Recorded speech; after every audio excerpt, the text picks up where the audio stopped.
This is Radio Free Cybertron with your host, Brian Kilby, featuring Chris, Don, Rob, Diecast, John, and Melvar. For the latest Transformer news, reviews, and more, visit tformers.com.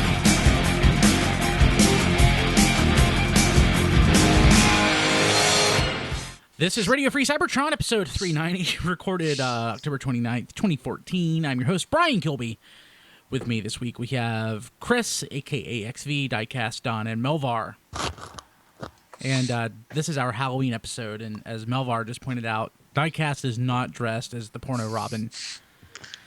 It's okay. We can just pretend this year he's dressed as, like, a serial killer suspect or something. Yeah, there you go. Yeah. I had an awesome shirt that I got at the show from the Chosen Prime, and it's actually one of my only clean shirts right now since my wife didn't do laundry, so I'm wearing this instead. The Chosen Prime had a really nice booth. Oh, yeah. Yes. Well, at Botcon, they had the same setup at Botcon, but it was a little bit bigger, and I would love to have that shelving that they've got for displays and stuff, because it was a gorgeous display. Yeah, I just wanted to stand there and stare. It was awesome. It wasn't that nice. It was nice, but I mean, I wouldn't stand there and stare at it. Well, I was staring at some of the stuff they had inside. Oh yeah, that. I wouldn't stare at the. I mean, looks like there was some vinyl printed logos that they just plopped on the side of a nice shelf. I mean, it's not like. I meant the display as a whole. I know. It's pretty nice. It's pretty nice. Yeah. So, let's see here. On the show this week, let's see here. We're going to wrap up some TFCon stuff. We've got some news. Rob Springer's not here, so no Q&A, which I don't know that... We have questions. I don't know that we get answers out of those, but let's see here. We have a live segment from TFCon, which I think the bulk of the show probably will be that, and a couple other things. A few things I want to remind everyone of. So our 15th anniversary episode was 2 weeks ago, which normally means there's one episode in between this one and that one, but now there's two. Because of the unauthorized podcast, which is now officially 389, which is officially 389. It's no longer unauthorized. It's now an authorized episode of RFC. So we kind of had two episodes last week. XV and company. It was cool though. Mine was better. It was. Did a great job putting this together. Mine was like thrown together at last minute. I'm like, I'm going to put a show out this week. And the next day we had another show. But if you haven't already, check out our 15th anniversary episode. It's episode 387. It's great. We have interviews. We have a new podcast embedded within Transformers 101. A lot of great stuff in that. And go check it out. I'm just saying that because people have not downloaded it as much as they should have because it's our freaking 15th anniversary show. It's like a normal episode. Might also have to do with that it's like 2.5 hours long. It might be a little intimidating. Shut up. Nobody wants to hear that. No, but my point is that even though it looks like it's so long, it's like packed full of like solid quality content. Exactly. And you should make the time to listen to it, even if you got to do it in like 2 or 3 chunks. This kid is brilliant. Listen to him. I know. I mean, you should give me a chance to finish before you start yelling at me, Kilby. Shut up. Hey, so we were able to sell some of JD stuff this past weekend at TFCon, even though we weren't supposed to bring any of the stuff, but we did, and we sold quite a bit, so that's really good. So we still have to go in and update our list of items for sale because we have quite a few things to remove and update, and that will be, oh God, I'll try to get to that this week. And we'll post an update to Facebook and Twitter when that's out there. And many thanks to Brad Russell for hosting JD stuff this weekend at his table. He was a total stand-up dude for doing that, and he's a great human being. Yeah. So Brad, thank you very much. Yeah, Brad. I've known Brad since I think Brad's first Botcon was 2004, which I would have met him in 2005. And I have never heard anybody say one bad thing about Brad. He is just a stellar guy. He gave us as much space as he could from his booth to sell JD's stuff, and it was awesome. So thank you. Thanks to TF Marketplace. Is that marketplace.tf or tfmarketplace.com? I think it's tfmarketplace.com. They the guy there, I don't remember his name. Yeah, He ended up buying a bunch of JD stuff in bulk. Matthew. So thank you very much for doing that. That was awesome. We appreciate it, and JD's wife Amanda appreciates it as well. Yes. And of course, also I want to mention, like us on Facebook, Twitter. Give us a thumbs up, share this episode, because we really need that. It helps us out. We do this podcast for you, the fans, for free. And it helps us if you share. So please do that. iTunes, reviews, all that helps. Like, it really helps. Like, if we get a couple reviews on iTunes, I can tell that we get a huge lift just from, like, a review or two. Yeah. And Reddit as well. So, I want to get that out there. Because if you don't review us and like us, Kilby will send us a chicken. Donnie Boo, what's the matter with you? What's the matter with you? You don't act like the other Donnies do. So, okay, so... I hate Chicken Boo. And you hate being called Donnie as well, I found out. Yes, I know. I'm sorry. I shouldn't have said that. I apologize. Who wouldn't hate being called Donnie? That's horrible. I'm so sorry, Don. Okay. They called Donatello Donnie. That's true, and he's awesome. I'm not a mutant turtle. I wouldn't even call Don Donnie. I'm not a mutant turtle. I am an Adonis. I'm a man, damn it. I'm a man. All the things I say to and about Don, and the one thing I would not ever do is call him Donnie. I am until a man. now. Yeah. Don hates Chicken Boo. Yeah. That was a point of conversation more than once this past weekend. Interesting. And me chasing a chicken with a broom. That actually happened. Yes. That happened. Okay. I'm helping. Chicken broom, you and Don go get a room. So, this week in history, back in 1986, on Halloween, the Transformers episode Nightmare Planet debuted. I had to do something Halloween, so That's cool. Well, that episode is pretty well remembered just for the simple fact of Springer riding Razorclaw in a joust against a giant dragon. I mean, yep. If you bring up that episode, that's what everybody remembers is that one scene. That's about all I remember. I remember the scene, which is actually pictured right here, of Daniel in bed. That's pretty much what I remember. Creepy. I know. So that happened in 1986. So that was 28 years ago? Yeah. Shh. 28 years ago. So, what TFCon reminds me of, more than anything else, we're old. I can't tell you how many people, this is no offense to anybody, because we're all getting there. How many, back in the day, as a fat guy, I'll even say this, used to walk around, look at all the fat people, or look at all the nerds. Now it's like, look at all the middle-aged dudes. It's like, we've become the G.I. Joe fandom. I don't like that. Except, unlike the G.I. Joe fandom, we are at least getting renewal. Yes. So, I mean, there are those of us of advancing years that are still hanging on, but there is still an influx of fresh fans and, younger, and yeah, Kilby, you're losing a lot of hair up there, but that. God, I mean, I'm old. Like, I don't think of myself as that old, but my God, I'm old. There's lots of guys with obviously there's tons of bald people, lots of bald guys in blue shirts walking around this past weekend. But like, we're aging and it makes me sad.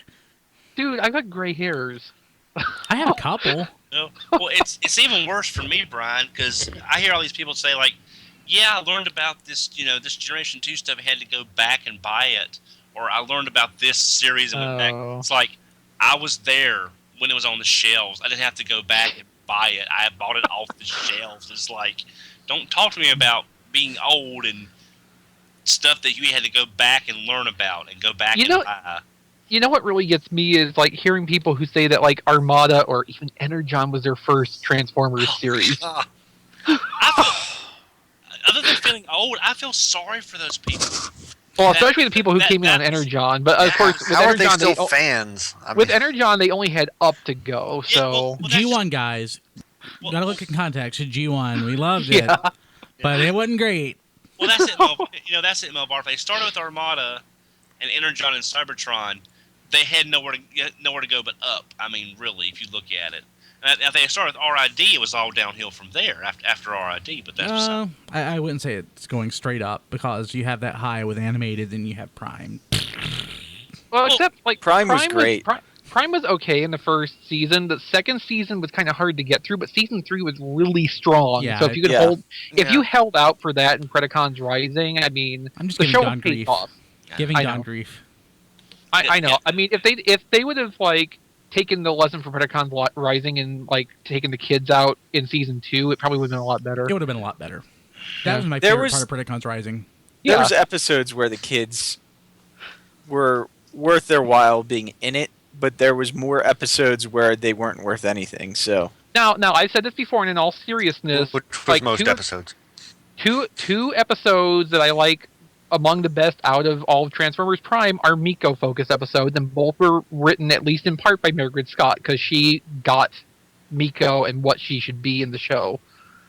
You know, it was the episode where Miko and Wheeljack go hunting the Insecticon that hurt Bulkhead, and then the one in season 3 where Miko wears the Apex armor, and that's that supposed was to be the one really I was fun. thinking of. Yeah. Yeah. But I mean, those were, you know, 2 really strong episodes and the best use of Miko in the entire series. Yeah. So, Yeah, and you know, I give Don a hard time, but with the right writing behind them, the kids had their worth. And I'm just going to say this as a quick tangent without getting off on it. In Robots in Disguise coming up next year, I hope they tell us exactly how far in advance after Prime ends. I can understand them leaving it ambiguous as far as not placing it in a certain time frame, but if it's within the lifespan of the kids, I hope it's not. I would like to see at least what happened to them after Prime. Just because, as characters, they deserve some sense of closure. No, they don't. Since they were complete from a writing standpoint, I think they do. Did I ever get closure on Kicker? No. Did you So want you don't get on closure Kicker? on any of your guys. What about Did Daniel? Did What you about want closure on Sparkplug? Kicker? Yeah, Sparkplug. I mean, we got no closure at Sparkplug. Don, let it go.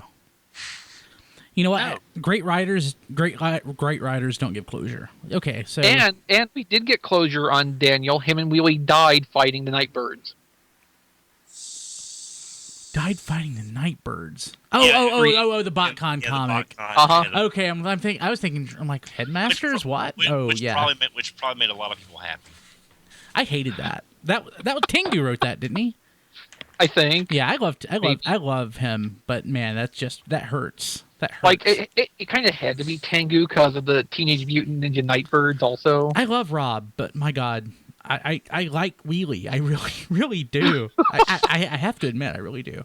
No, but I mean, that was just kind of like the thing he does where, you know, he like completely harpoons stuff people get hung up on, like Nightbirds and Daniel and Wheelie and etc. Hey Rob, you're an awesome dude, but man, I love Wheelie. Hate that.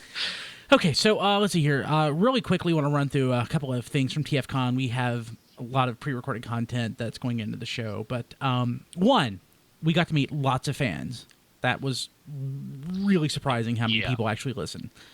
It's gratifying, but it's surprising that so many people listen. Oh yeah. So it was really great to meet guys like I don't even want to go into all their names, but we spent quite a bit of time with Ryan. He was cool, and I wrote other people's names down and I can't find it. I remember people's like Screen name. Twitter names. So there was Fear Corpse, and there was like And Dumpster J. Dave, or Jay. yeah. That was Justin, yeah. A lot of people. Yeah, Fear Core. We met Fear Core. A lot of people. And I'll say this. So a lot of fellow podcasters, and I learned that Transformers podcasters aren't in existence to drive me crazy. They're real human beings, and they add value to the fandom. So everybody here knows that I'm like hyper competitive, like just a little bit. But it was awesome, like meeting other Transformers podcasters and getting to know them as people, like Jeremy and company from Transmissions, all the Shattered Cast Uncut guys. Even met a couple people that I didn't know from WTF and TFW. And I might have met some people from the Twincast podcast. The only person I can actually ever remember who's on that show, though, is John. I did get to see John, though. John's an awesome dude. But yeah, so a lot of people listen to the show, or a lot of people at least know of the show, or it kind of holds an interesting place in the fandom because we were the first, and I don't want to say most popular, but probably or at least one of. And so a lot of people there are things that people think they know or know. Like one thing I found out, somebody overheard and alerted me to a conversation about the show, saying apparently the guy who started RFC is no longer with it anymore, and they don't even know why they keep the name RFC. And I'm like, I don't remember being replaced mid-series. So I kind of slyly walked up and introduced myself and just started talking. And it's like, hey, I'm Brian Kilby. I'm host of Radio Free Cybertron. I just had my 15th anniversary show this past week. I can't believe I've been doing this for 15 years. That was totally obvious what happened to those folks, but it was still kind of cool. But yeah, a lot of people knew of us, even if they didn't listen or they listened occasionally. So pretty stoked about that. Really gratifying knowing that people actually pay attention to what you do. Yeah. Well, I had at least 3 or 4 people ask me if I brought Massey with me. So, Don, what I was most impressed with was when you asked the question during that panel, the Aaron Archer panel, and you said, I'm not going to ask the question that everybody thinks I'm going to ask. At least half of that crowd started laughing because they knew exactly what in the heck you were talking about. Right. Let's see here. What else? My God. So What did you ask him then, if not the obvious question? Let me think. Oh, I asked him what. Oh, Brian, I'm talking about this for a second, if I could. I asked him what was the one thing that he never got a chance to do that was not approved by Hasbro Corporate. And apparently, at one point, they were working on making an Optimus Prime Shogun Warrior style figure with launching fists. He talked about that when we plied him with Cheerwine at CharterCon. Oh, I didn't know that. Yeah, I thought that sounded familiar. He was totally talking about how he loved like the Shogun Warrior style figures and actually tried to make a an actual Transformer one, but it never went through. And he said, it's going to have, and he said it was going to be engineered so that it had rocket firing fists, and it would come with this one little part that would wind up being lost. It wasn't meant to be lost, but it's just that because all the Shogun Warriors had this one little part that you would lose, like Godzilla's tongue or something else off the Shogun Warriors. And I now want that. I don't have any Shogun, but I want a Shogun Warriors Optimus Prime with launching fists. That would be kind of awesome. Yeah, that was interesting. I would like to have seen that. But when Aaron and Rick were talking about Play With This too, and we'll get into that a little bit later. I'm really excited about that, and I was talking to Trent yesterday. I think we're actually I need to find out when you guys are free this weekend. If you are, I wanted to talk to Trent next week about some of his Shapeways stuff and 3D printing because you remember we've talked about doing that Shapeways segment, and Trent said, "Hey, you want to talk about Shapeways? I can tell you about Shapeways." I'm like, okay, but yeah. I think we'll talk to Trent about that, and then toward that Play With This 2 Kickstarter, we'll probably get Trent, Rick, and maybe Aaron on and talk about the Kickstarter and all that. I could do it now, but they've interviewed 4 or 5 other people at this point, and I want to do something a little different. I don't like doing interviews that much if people haven't paid attention. It's just kind of weird. But that's what other Transformers podcasts are out there for, and again, they are real human beings and not automatons or robots who are out to get me.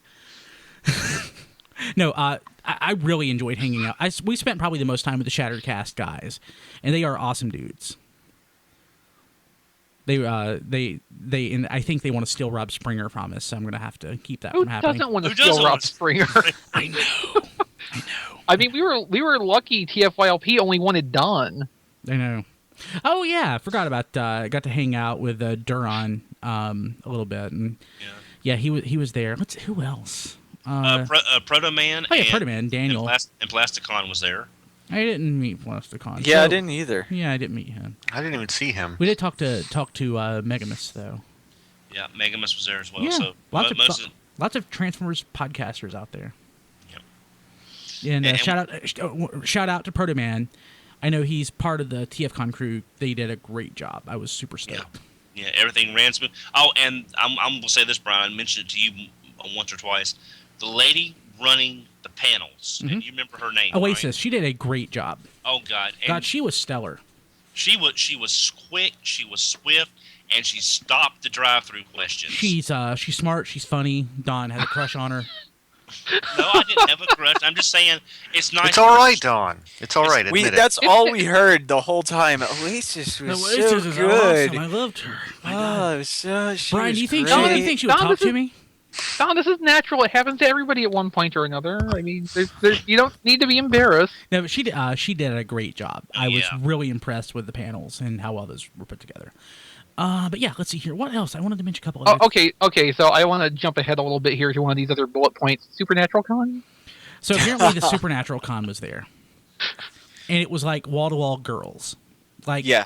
And their moms. And their moms. Like teenage girls and 20-something girls. So this was... Sounds about right for Supernatural. The only people that I know who watch it are Chris Triplett and our friend Ricky. I don't know anybody else that watches that show, and I was surprised that it was all girls. Yeah. Well, the two leads are fairly attractive guys, I guess. So I guess that's why there's so many people that do watch, so many girls that watch it. But I mean, they were. I talked to a few of them, and they said they were having a great convention. They had all the stars there. They're in their 10th season, which is 10th season, really? Yeah. Wow. So some of what I overheard from people at TFCon is that the Supernatural Con also was like super expensive to get into. Yeah. Oh, And there was actually like prominent postings around that you could not have like unlicensed merchandise for sale or anything in the Supernatural Con. So I guess it was the really? official... Was it the official Supernatural convention? Yes. Oh, okay. Well, that instead of being a fan convention. It was actually, I think it was larger than TFCon. I'm not And that's what positive. people were saying, and like there was some bafflement to that because it was so expensive, and you can only like trade official stuff, and I mean there was a bunch of restrictions on it, but it was still like bigger than what TFCon ended up being because Supernatural, I mean, much wider appeal than Transformers. So yeah, that just kind of amused me through the course of the weekend, hearing the secondhand stories of that. Yeah, it was interesting, but I kind of get judgy. I don't know if anybody knew that, but Kim was giving me crap for like judging the Supernatural Con. It's like you're at a Transformers Con and you're 35 years old. Yeah, but they were cool and they respected us and we respected them. There was that mutual respect, so it was pretty great. Nice. Okay, so it wasn't like the Hot Wheels convention. oh, that was the worst thing ever. Time. You weren't there. Were you there for that Botcon? No. Okay, that must have been 2010. I was thinking it was 2012. Yeah, 2010. Oh my god. Okay, that was terrible. Yeah, still not as bad. Yeah, that was Disney Botcon. Yeah, Disney Botcon. Let's see here. Oh, and Chicago is pretty great. The pizza was good. The Willis Tower, which is formerly the Sears Tower, was. I walked. It was. I didn't stand on the glass. It was enclosure. frightening, wasn't it? I looked down over it, but I couldn't stand on it. Not because I thought it would break, because I know it wouldn't. But there's always the small chance. I know it's just that little like voice in the back of your head, which is like, I can't see anything below me. This is wrong. Yeah, but I'll admit it was some spec. Oh, you could see plenty of stuff below you. It was just 103 floors down.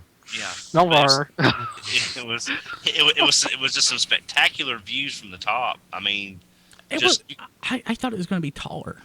No, I mean, like, one of you tweeted a picture from up there, and it's like, I don't think I would have gone up there. I think the elevator that took basically only a minute, because I think it was moving at like 45 miles an hour. I think that's basically what took away how high we actually were. If we would have climbed that or went on a slow elevator, we'd have been like, this took climbed forever. that, you would have died. Yeah. Well, it's Or, 2,000. Don and Kilby would have anyway. Well, it's 2,300 some odd steps, so it would have been cardio for the year. I walked 7 miles that day, and I think 5 miles the next day. So there's quite a bit of walking going on. Yeah, and the train getting to the Sears Tower was an adventure. And you slept on it. That's the first time you've done the L. I was surprised that you didn't do it when you were in Chicago before. Well, but you told me you never leave the convention center. Yeah, up until 2005, 2006, I was mostly a dealer room. I went to some of the panels, but I was always in the dealer room buying, trading. Staying in the deal room of any convention is my idea of hell. Well, it was me. It's like whenever I go to a comic convention with Chris Triplett, that's all he wants to do. And I'm like, I hate this so much. And, like, I can't really imagine having the convention experience where, like, your entire focus is within the walls of the convention itself. You know, I want to go and do stuff in an area that I don't go to ever, you know, with people that I see, if I'm lucky, once a year. Yeah. Well, see, but again, I wasn't a visible part of the fandom. I mean, I wasn't on ATT anymore. I was on some boards, but, you know, I really didn't have anybody to hang out with. In the collective consciousness of the fandom, you were a visible member. Right, but I'm saying I didn't have a group of people that I knew all these people by sight, but I wasn't part of any cliques. I don't think Kim quite understood how visible you were until half of that audience laughed when that question came up. People think I'm joking when I say that you're like internet famous amongst the fandom. You're the headmaster Don. Yeah, but I mean now that I've got a group of people that I hang out with and you got a posse. People that I know. A couple of them actually. I want to do more, you know, than just. I'll be honest, and this will sound egotistical, and I don't mean it to sound that way. I have most of the crap in the dealer's room, and what I don't have, I can't afford or don't want. So having been to Don's house, how many people, raise your hand if you have a Grand Maximus and a Fort Max beside of your bed. Well, not beside my bed. It's in my office. You have a Grand Max and a Fort Max. I just got a Grand Max. You have a fake. No, you have the Toy World. You have Grand Max. We're talking Grant. You have Grant. That's not the same thing. Don has a real, honest to God Grand Max beside his bed that he bought for like $25 in 1973. I'm sorry, Don. You know I have to make that joke. In Don's office, there are a lot of things that I would consider holy grails, and they're just laying there. And I'm like, I want this so bad. Okay, so while we're on the Don tangent here, Don, no, this isn't bad, Don. This kind of relates to the obvious question thing. I put something in the Skype chat. Have you had a chance to see anything about this since you got home? We talked about it on the drive there. Yeah. Okay, so Don, I wanted to get your thoughts on this because, I mean... So what is this XV? Why don't you tell us? Okay, so last week, I talked about this on what's now 389, that the person who designed Generations RC, at least in, some portion, in like 1998 designed for Botcon Japan a custom scratch-build transforming RC figure that is remarkably similar. And this is images from TF archive of that custom and in-hand images for Generations RC to illustrate that point. But basically it came from Figure King magazine that came out a week or so ago, that this person is one of the designers on RC, and it's just basically it amazed me that like 16-ish years later, this person got to take their custom built figure and make a retail product out of it. And I just kind of wondered, what Don thought about this like really interesting history added to the RC figure coming up. Well, the thing of it is, it just sort of expands on the one fact: why did we have to wait so long? If this figure was in existence and they had this to go by as a model, as what they could do to make the figure look like the G1 character, why did it take so long? Because they had a blueprint to go by sitting right there on somebody's shelf.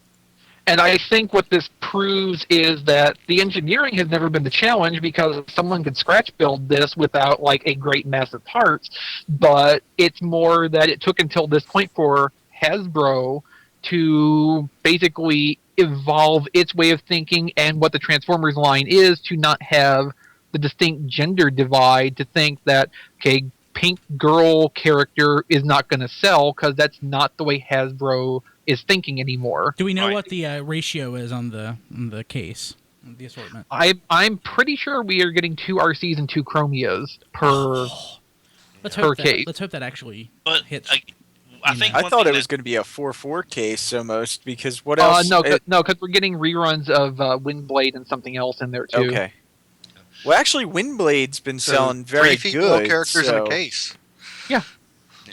I think what's helped over the last year is with the success of IDW, showing they can take not minor characters, background characters maybe better, background characters, secondary characters, and actually make them viable enough to be a part of the main cast. I don't mean that in any kind of derogatory. I'm just saying Tailgate. You don't think of Swerve, and to me, Swerve and Tailgate are recolors. Non-entities, basically.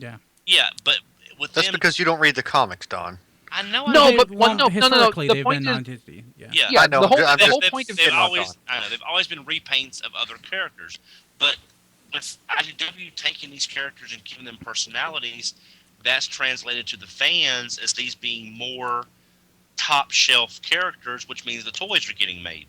But they only just recently started doing that with female characters in the past year since Dark Cybertron and all that.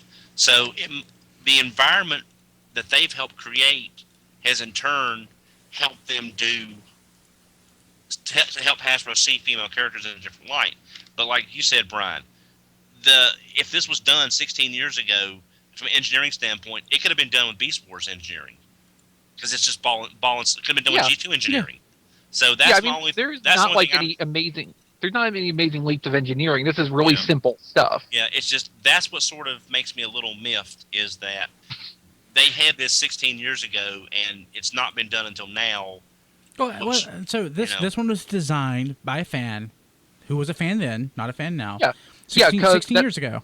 Because that's the point too. Because this person, the next year, went to work for Takara, probably based on Takara's people seeing this and other stuff he had done. So as a fan. the RC toy could have been made from wood or Lincoln Logs or something, and it would come out in 2014. There's no reason to get pissed off at Hasbro or Takara for not releasing this in the 1940s. Because the technology, which is what I think Don's saying, because the technology here isn't like, any more advanced than what we had 16 years ago. Yeah. I mean, Yeah, that's irrelevant. Yeah, you don't need Right. you don't need Revenge of the Fallen Leader Class Prime engineering to make that RC. But people want that, so it doesn't have a backpack anymore. Yeah. But yeah, that I thought that was interesting, and I can't wait to get my RC. So God, we're running long. One quick thing I want to get out. No. I'm glad you mentioned that because I wanted Don to chime in on it because he didn't get a chance to. He chimed in on it in my car, but he didn't get a chance to chime in on it here. I would have liked to hear that conversation as that came up, but this is the next best thing. So. Yeah. So one thing I really want to do is send a big shout out and thanks to Diecast Don, Melvar, Nick, Dan, Rob, Kristen, and especially Kim for putting up with me this past weekend. I really appreciate you guys for me being an ass. So thank you guys. Well, I mean, what I'm going to ask is, did it turn into like the trip back to Oklahoma after Botcon 2012? I don't remember the trip back to Oklahoma.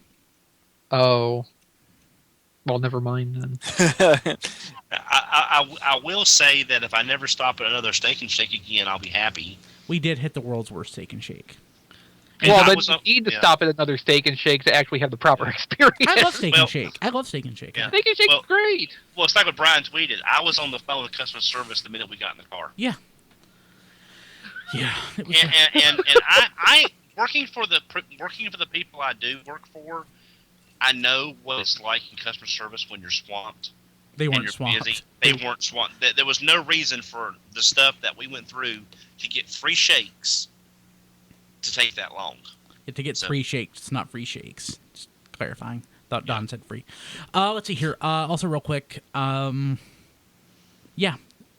What did you guys get? I'll go first since I'm the host. I think my favorite thing I got was a Veo Swerve that Don gave me. Well, and before anyone, and I was given it by Brad. He had an extra that right there, Avio Swerve.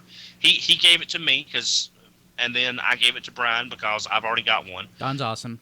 Yeah, but that is a toy that if you can find one relatively inexpensive, say less than $35, maybe 40. 30 is about right, yeah. That is it's not quite Generations, it's not quite movie, but it's an awesome figure. Yeah. Let's see. The on-site representative from Master Shooter was selling Ball Gag and Hustler I got that. Yeah, for Generations Nightbeat and Armada Starscream. Yeah, I got, let's see here, Requiem, which was, God, who actually made that? Which company was that? Impossible Toys, which no longer exists. Yeah. I got Requiem. That was that's one of the Tetrajets, right? Tetrajets. Yeah, I got Requiem.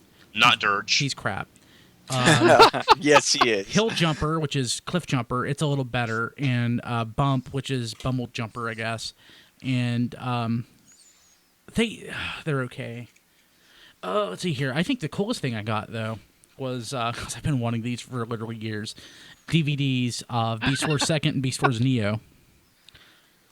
And, I mean, I can't tell you how pleased I was with that. And also I got, where is it? I'm actually going to wear this to work. A polo. Ooh. Transformers polo. Cool. Sweet. And I think that's it. Besides exotic beverages, I got a cherry Pepsi Max. And a couple other things. Oh, and I got, I saw a $4,000 bottle of hot sauce. A $4,000 bottle of hot sauce. Yeah. It's a supermarket called Jungle Gyms. Which I've been wanting to go to for years. It's the Can nation's you largest supermarket. Can you explain to me why this bottle of hot sauce was $4,000? I asked the same thing. So, what makes hot sauce hot is capsaicin crystals, which is the concentration of that. So basically, this is capsaicin extract from pepper. So basically, they've gone through the process of pulling capsaicin out of all these peppers, and that's an expensive process. And this, the crystals can be basically diluted down and used in other hot sauces. So you're not supposed to eat that crap because it wouldn't kill you, but it wouldn't be pleasant. It would do real physical damage to your taste buds. It would do real physical damage. I mean, this is the stuff that they use in like pepper spray. It's the stuff they use in Icy Hot or Bengay. So I mean, capsaicin injections are used to treat like severe arthritis. Yeah, so this stuff like in joint injections. Yeah, so this stuff is not meant for consumption. So it's expensive. I did buy a $9 bottle, which I didn't already have. I saw they had like 4 aisles of hot sauces. Oh, yeah. I just love that you talk about this like you have a hot sauce collection, which I have no doubt that you do to some degree, but it's just like, I mean, you made fun of Supernatural fans. Kim makes fun of you for liking Transformers and, hot sauce. I mean... I don't have a hot sauce collection. The most I've ever spent on hot sauce, a bottle, was like $20 for 3 ounces. But still, I mean, you said you bought a $9 bottle that you didn't already have. Yeah, well, that's true. Although if JD was here, he would probably point out that you would probably have bought one anyway just to have one that wasn't opened yet. Maybe Truth did that. But the store had, I mean, like I picked up at the same place. I picked up some, like I said in the pre-show, the RC10, which we don't get down here. RC Cherry RC. I got that. Yeah. And but I went through their. They have an automatronic Robin Hood. Animatronic, sorry, but it's an auto talk feature. When you walk under it, it sets off the thing. He goes in the whole spiel about keeping prices low in this forest of Nottingham, and if you're aligned with Sir John, you can't shop there, and all that kind of stuff. But I was walking through the British food section. It's like I've died and gone to Chris McFeely's local supermarket. Because it was just stuff that I've heard about for years on British television, like Jammy Dodgers. I finally know what a Jammy Dodger is, wow. And all this other stuff. So it was so cool to see stuff that I've been hearing for years, but not actually knowing what it was. So Don, what were your at the convention? What were some of your major gets? Don't go to all of it because no. Oh, I love Jammy Dodgers or Jimmy Rogers or whatever that was. Now, I picked up the first 3 Warbotron figures. I've been trying to ignore them. I thought you had those already. No, I was trying to ignore them, and then I realized I was being stupid because it's a Bruticus and it looks awesome. So, yes, thank you, Diecast. So I picked up those. I picked up the Master Shooter 2-pack with muzzle and swindle variants. Ball gag, and Hustler. Gotta get this right, or people will say things to us. They've got to get a different Master Shooter representative there this next year. That insane Galvatron guy is, I get tired of seeing him at these conventions. They need to get one of their people from overseas to come over. And I picked up I picked up 4 DVDs. 2 were the same that Brian got. that I picked up for a friend of mine, and I also picked up for me 2 classics of the '90s, Bionic 6 and Mighty Orbots. Was Mighty Orbots 90s? Was it? 87. Okay, that's better. 87, Melvar, what about 87, you? sorry. What did you get? Oh, I got Columpio. So gorgeous. Columbo. Oh yes, Columbo. We talked about Because this. yes, I was avoiding them, as with all the third-party Dinobots. But I don't know, some jerk there at the show had them, and I saw how gorgeous it was in person. What a dick! They are yeah. gorgeous. I did not think they would be so nice. And the fact that it was probably laying on your bed also. Yes, jerk. Yeah. I spent most of my money in Artist Alley actually. So, Oh, but what'd you I did get like the most awesome Wrecker's blanket ever. Yeah, that is awesome. Cool. Who made that? I got this at the Shattered Cast table actually. Awesome. Those Shattered Neat. Cast guys. Neat. Love it. And And I just want to point out, Insane Galvatron is my hero. I'm not actually tired of seeing him. Yeah, he is a great guy. I really like him. and I hit up Insane Galvatron and bought a bunch of Master Shooters but yeah, most of my money went to Artist Alley. Master Shooter needs to give him a promotion. Yeah, definitely. So, Diecast, what did you get? Most of my money went to their exclusives that they had. So I ended up picking up their Blue Azalea. I don't hate that in person. I thought I was going to hate that. Oh, I wanted really this nice. mold. I love the colors. I wanted this mold, and I did not want to get the RC mold since we're getting the Generations RC. So Hasbro, if you're listening, if you make the figure, I won't buy it in a third party for the most part. I also picked up which was the first time it was available, the Fans Project Kubrar, which comes with the little driver guy. What's that one's name, XV? Rockford, okay. Rockford. Yeah, and he's a Diaclone. And he is blue. Yeah, he is a blue. Diachrone. Was it Diachrone or Diaclone in the commercial? I've heard it both. Yeah, I think I've heard it both. Did ways. they pronounce it both ways in the commercial? Well, I mean, there's only a middle pronunciation, honestly. Okay, that's a valid point. And I also got the exclusive Columpio because they still had some of him too. Oh, I need to get the original from you if you still want to get Yeah, borrow definitely. that. Yeah. So now I got the first two, and I actually got to talk with the Fans Project representative that was there a little bit. And I said, are we going to get the rest of these in exclusive format like these two? And he said yes, which I don't know if that was known already or not, but it's definitely, I would say it's confirmed now. And I also pitched an idea to him because the only thing with getting the exclusives is we miss out on the little guys that transform into weapons, which I kind of like. So I pitched an idea if it was possible for them to do an exclusive set of them once they're done with the exclusive Dino bits. I bet they could. And he seemed to like the idea, so hopefully that's something that they actually go ahead and do. And if anybody's listening, a reciprocal set of the Diaclone drivers in different colors would probably sell also. I just agree. saying. Absolutely. And as far as that Azalea goes, I was really impressed with the TFCon deco because that actually looks like a finished toy. What I've seen of the main Azalea looks like it's missing deco still. Yeah, And then it's a little too pink. Yeah. And then the final thing I picked up was my Grant, which is the Toy World Grand Max. And there was a little bit of a controversy going on because a couple of us found out that the sticker sheets looked like they're actually uncut and they made a mistake. But what these actually are, and one of the guys from Shattered Cast actually figured it out, and it's something that I originally thought might happen, they're decals, which if anyone has done cars, what you want to do is you want to cut out holes around the sticker. Oh no, you don't even have to do that. The top layer of plastic peels back. Yeah. and the stickers just come right off. Well, the stickers come off with the plastic, the clear plastic, and then you can actually apply it to the area Without touching it. without touching the sticker. and it'll keep the oils off the sticker. So it's pretty just like cool. car decals. And then you just press it down, and once you press it down, then you peel off the clear plastic. It's pretty stellar.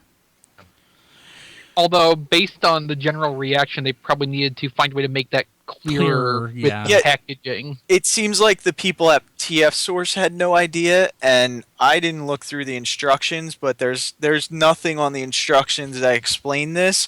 The only thing you will notice is they give you this nice sheet with a picture of the stickers, and they're actually numbered.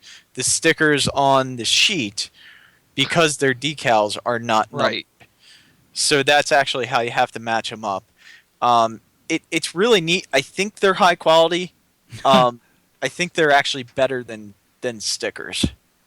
So I would not be surprised if TF Source's people, like, they probably got one already, like, finished from Toy World for use in promotional photography, and then, you know, the whole stock they got, nobody actually ever, like, opened and handled those to even have an idea of what was going on inside. theirs in the display case was actually unstickered. Interesting. So Yeah, and what's weird is that thing was no one knew about it. Yeah. I mean, literally, we walked in. I saw the sign and thought, wait a minute, they've done a exclusive repaint of the. I thought it was a Fortress Maximus repaint in the Grand. The recent reissue, and I thought, no, not for 119. But I know, but then I realized when I saw it was Toy World, I put two and two together. That's where my mind from the went. photo that they had there, not from the actual toy, because of the size difference. Well, it didn't help either that, like, the big poster they had you know, $2,000 marked down to, which I thought was kind of neat, but number 80 in a 4-issue limited series, yeah, you know, stuff like that. But coming in a brown box didn't help. So real quick, because we mentioned Fans Project. It's Fans Project that did, that did the Utopia. No, that's that- Make Toys. that's Make Toys. Maki Toys. Didn't they share a table though? Didn't they? Maki Toys and Fans Toys share a lot of the same designers. Fans and Project. Fans Projects. I'm sorry. Yeah. Thank you. I start saying fans, and one of the two just They pops run out. together for me. And Yeah, they do. I was going to make the same point. but Well, they shared a table. But Utopia, Don got to hold it. So what Yes. did you think, Don? It's lighter than you would think, but it doesn't feel cheap. So I mean, you know, it's a good balance of plastic. You're not the right person to ask, but I'm going to ask it anyway. Is it worth $400? I'm going to get it. Okay. So yes. Well, to me it is because I. So think we can at least say it's at least as much worth $400 as Kronos was. Rob Springer also got to hold it, but he's not here. So I wanted his opinion. He's probably a better judge of value. It's I don't- probably as big as. Oh, excuse me. I don't know. I've seen both their collections, and Rob's collection's bigger, so that may not be the case. Yeah. Well, it's just I just think that if I'm going to get basically here's a short version. I'm going to get Quantron, and if I get the Maki toy, if I get Utopia, I can do some deferred financing and special, just all that. I can spread out the payments, so it's not as big of a hit as it would be for some people. That but I prefer that immensely compared to the Generations Metroplex. I know there's some people on the fence. It's just, to me, it's a better looking Metroplex in both robot and city modes. Yeah, And I can see the merit to both of them, honestly, because the Make Toys one is very much more in the visual style of the original design, but the Generations one's actually a toy. My opinion of it flipped seeing it in person. I'm now pro Utopia. I was totally anti Utopia, and XV cannot reach Utopia and grab it. So, let's see here real quick. No, there's just a weird noise outside. That's why I'm. Is it scratching? Where? No, it might be the UFOs though. So guess what? 50 minutes in. Let's jump to the news. So, Botcon 2015 out of nowhere, is in Chicago. Hey, when was that announced? In the middle of TFCon. And so it's no actually, the start of TFCon. It's no secret. It's no secret. It's no secret. But we did see Pete Sinclair from Fun Pub walking around. I saw people mentioning it, but given the people who were saying it and I didn't see any face shots, I wasn't sure if they were actually being serious or Rob not. And I walked by. He's like, "Hey, Pete." Pete nodded at me a couple times because I don't know Pete well, but I know him enough. He recognized me. I'm certain. And of course, he knows me. He dropped off flyers. Some of the people in the dealer room actually had flyers. We were wondering how that happened. I thought that we might have printed that off. He might have had that printed overnight. So he dropped off Botcon flyers. Yes, Botcon the vinyl hang things like like the RFC one that we have at conventions. Vertical banner. The really nice one we have. Yeah, the one that John did. Well, it's actually in Phoenix Run, Pheasant Run, Illinois. And everybody who was local was kind of perplexed by that. You know what? I'm not local now, but I was there long enough to understand where that is, and I'm perplexed by it because that is about an hour and a half away from O'Hare by any means. And it's not even near the tollways or anything. It is like as far away from major transit as you can get. Now, I talked to two shops that I dealt with within the last day or two that were from St. Charles, and they said it's not bad because I was like, "Is there a place to eat around there?" And they said, "Yeah, there's places to eat." The one guy was like, "You got to go to this." They have like a Bourbon Street apparently that's near there, within like 5 or 10 minutes, and apparently that's kind of cool. There's a lot of restaurants and bars and stuff, so it might not be as bad as we thought. From my experience with the Chicago suburbs in my life, I mean, there are places to go to get good food, like quality food. It might cost a little bit, but you get good stuff. You usually can't go too far without hitting a nice restaurant and a couple of places to shop at least. So I found that Chicago was pretty darn expensive compared to other major cities that I've been to. Yeah.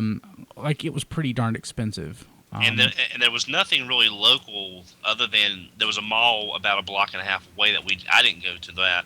But the closest McDonald's was what, a 15-minute walk? It's 0.7 miles or so. We made that trip once. I wish I'd gone back. Yeah, but also from what I understand now, Chris, you can correct me. Apparently, the local regional airport cannot handle large planes. So there's a lot of regional airports in the suburbs. I actually at one point lived about 500 feet from a regional airport, and they're only good for like small. Yeah, basically. Like, you'd be lucky to get a little jet to land there. You definitely not like commercial airliners. No, the only in for flights is O'Hare, and that's an hour and a half in general traffic, and it's going to be about a $60 taxi ride either way. I heard 35 minutes from the people I was talking to today. That's extremely optimistic.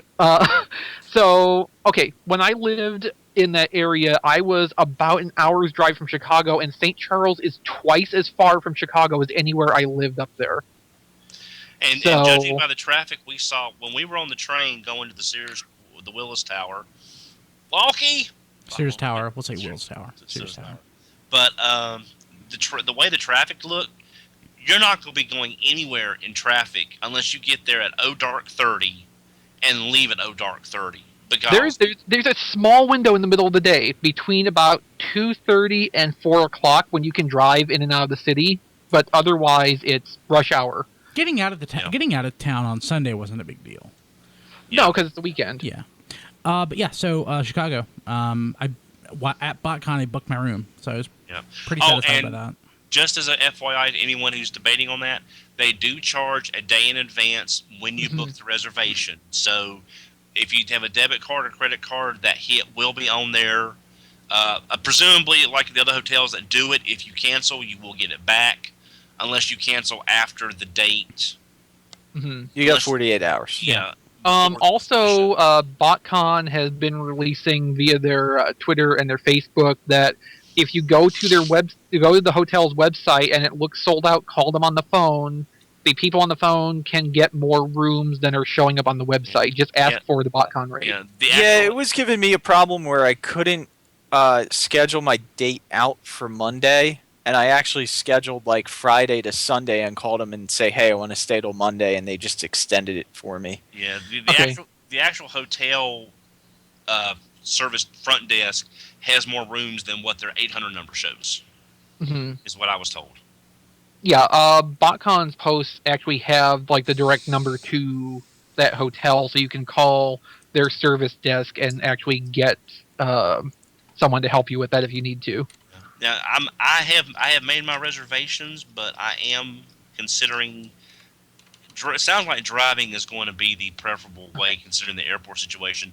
But I am go ahead. No, but I am debating on skipping next year. Not because of anything with this location or anything. It's just I think I could use a break, and that is kind of a long drive anyway from where I live. So I don't know. It's just up in the air right now.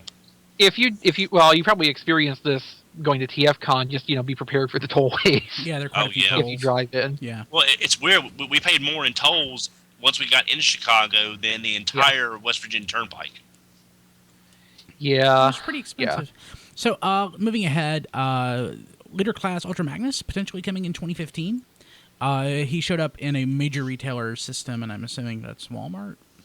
Don. Well, if you want to assume that, I mean, there might be some information in the photo. Considering the bottom of it does say Walmart, yeah. So Don, Don, I want to run something past you. In your experience in your life of working for major retailers with computerized inventory systems, the fact that this is at the bottom of this list would indicate that it was added later than things like the Megatrons or Jetfire or Thundercracker, right? Well, possibly, or it was just dumped in as a massive update to the system, and it arranged, and the numbers that it's being called in the system that's how the way it was arranged. So it may have just landed at the bottom of the list based on the number it was given as an identity number. So it could have been in there with 400 other items that was just a massive update, and that's just the way it landed on the list. Or having some knowledge about this, because I happen to be working on a complete overhaul of these systems, it could also just be wherever this data was loaded into the CSV file or XML file from where this came from Hasbro to that retailer. It also could happen that way, based on the assortment. If we're going to see this, we'll see it at Toy Fair. And of course, we'll be there live. So. Yes, we'll be there live at Toy Fair. Well, let me ask y'all this. This says Leader Class. Do you think there's any way possible that could be Masterpiece Magnus? No. It says $44.96. Not at Walmart. Not for $45. And it also rules out your RID. I mean, the guy's thinking about it. Think about it. They could take a hatchet and cut them in half, and then put that in a Leader Class box and sell it at Walmart. Yeah, you could probably get the back half. Yeah, you could do that. Well, actually, guys, I'm sorry because I when I glanced at that earlier, I did not see that price on it. So that is my fault because I had not done the research on that. But yeah, no, so Walmart. But okay. I mean, it's going to be something new that we haven't seen yet. Yeah, I want it. I don't even know what it looks like, but I want it. Yeah, he doesn't even know what it looks like. He's like, yeah. Well, no, that's not important. It's Ultra Magnus. Okay, what it's going to be, it's going to be. But I've already been having the internal debate, which I vented some of on Twitter last night. Like, do I want to sell my City Commander, or is having a white prime inside my Ultra Magnus important to me? And also just the position. Cool. Just the position City Commander holds, too, because it's like, the first real third-party thing I bought. It's kind of the first third-party toy as we understand the idea now. I'd keep it. Keep it. Maybe. Yeah, keep it. I didn't see that many City Commanders, or any, this past weekend. There wasn't any. Yeah. Well, now, are there any toys that they've come out with that can be recolored into Magnus, or... What? I'm sorry. Know. Can you try that again without the yawn? I'm sorry. I'm just thinking, is there anything that they could recolor and make into Magnus other than just doing a 2-up of the 3-up of the titanium mold? Oh, please no. Okay, so let's go ahead. So do we care about the the photos of Toy World D02 Muddy? Well, we should probably give some mention to how, like, there are 2 leader-ish scale Astro trains coming out. Because, we're having another third party off here. Oh, hey, Ryan, Animated Plastic just brought up a good point. I mean, he's saying that the Leader Class Magnus is going to be a repaint of the Platinum Magnus. Which I forgot about even existing. No. I don't think that's going to be the case. You don't think so? Okay, so we have a couple of Astro trains coming. Yes. We have the one that is done by, is it Toy World? Who's doing this one? One is Toy World, and the good one is the XO9. That DX9 one looks amazing. I already pre-ordered that. The DX9 one does look good. Yeah. The Toy World one looks, to me, you could tell me that was the G1 toy. And if I wasn't paying attention, if I just glanced at it, I'd be like, oh, yeah, that's the G1 toy. It's the G1 toy with glasses, as I recall. Yeah, it's not. It looked okay in the train mode, and the shuttle mode, the plastic was like an off-white, and it looked a kind of weird. Although they said that with Devil Star, it's like a half-finished state, so the plastic color may not be the same on the final. Okay, well that's the white one. I guess the Toy World one. They had a prototype on display at the TF Source booth at TFCon. Yeah. Yeah, and it didn't look bad, but yeah, the DX9 one looks better. Oh yeah. Yeah, the DX9 one looks pretty flippin' phenomenal. But the I Toy think World one seems lacking detail. Well, and it seems like between Devil Star and Grant and Infinitor, like somebody has gotten onto a bent at Toy World of, hey, let's take these G1 designs and, change the scale and add some joints. Yeah. And at least as far as Grant and Infinitor, I can't complain about that too much because I really want the Fortress Maximus in that scale with some posability. Because I'm never getting a full-size Fort Max again because that's just terrible. Too much toy. It's a terrible burden to deal with, which sounds like the worst thing to say about a toy. But... And judging by the size of the head, he'd scale pretty good with these guys. It's like 9 inches tall. Mm-hmm. You know what's actually nice? They have a little power indicator actually in the chest. And it works with G1 headmasters. Yeah. Yeah, that's pretty... God, why didn't I get that? Yeah. I actually have Infinitor on pre-order. I'm not sure if I'm going to keep it, but I'm going on pre-order right now. So did we talk? We talked about... Go ahead, Don. No, I was going to say, the thing about the DX9 Astro Train is that, judging from the pictures and from what I've seen so far, you can't tell one mode from the other, except when it's... That's true. That's true. It does not... It does not bleed. They do not bleed into each other. Yeah, you can't tell that one's a space shuttle that's pretending to be a train. Yeah, the bottom might have some visible kibble, but just from what we're seeing in the test shots there and these pictures, they look completely just you know. Did we talk about Apollyon at TFCon? The TFCon recording, was that out yet? I think a lot of us went ooh and ah over it. No, but during the recording that we did Saturday, I guess we did. What? Was that after the third-party panel? Because they showed that at the third-party panel. They showed it at the third-party panel. Yeah, it looks nice, and this looks, to me, way better than Hegemon. Well, this is also, this is supposed to be, Masterpiece style. So, I mean, it's a little bit more advanced over Hegemon. But the pricing of it's, what, $150? Yep. I am entirely satisfied with that. From what I heard, there is going to be some parts forming necessary for the tank, though. This is not the tank one. Yeah, this is not the tank one. This is the good one. This is This is the one they unveiled. Oh, okay. I know. Yeah, the one that's the parts forming. It's I'm not too crazy about that. It's okay. It's better than Hegemon. And they've got some neat accessories planned for this. They got the control helmet from Prime Problem and the lightsaber from the movie. They actually came up with some neat stuff to throw in as extras. And what I learned is Extra Transbots and KFC are one of the same companies, kind of like Fans Project and Make Toys, Make Toys. Yeah. They have a lot of crossover on their back end. Yeah. But also just remember with this Masterpiece, not Megatron, if you buy from anybody in the US, it's going to be modded. Yeah. True. Oh yeah. Let's see here. And one more third-party news item I want to mention. If you're looking at the show notes, I deleted a couple out because it's been going over an hour. So the Play With This 2 reveal of Jet Wash, which is an homage to Pretender Starscream. Mostly just want to take this as an opportunity to mention the Play With This 2 presentation. I'm actually really excited about this, more so than most of the other third-party stuff. Mostly because, one, they're putting themselves out there. We know who they are. They're all known quantities. They're not some sort of invisible person, out and about. They're people who have worked for Hasbro, directly or indirectly. And we already know them. At least a couple of them we know personally. And they're making some cool stuff, and they're doing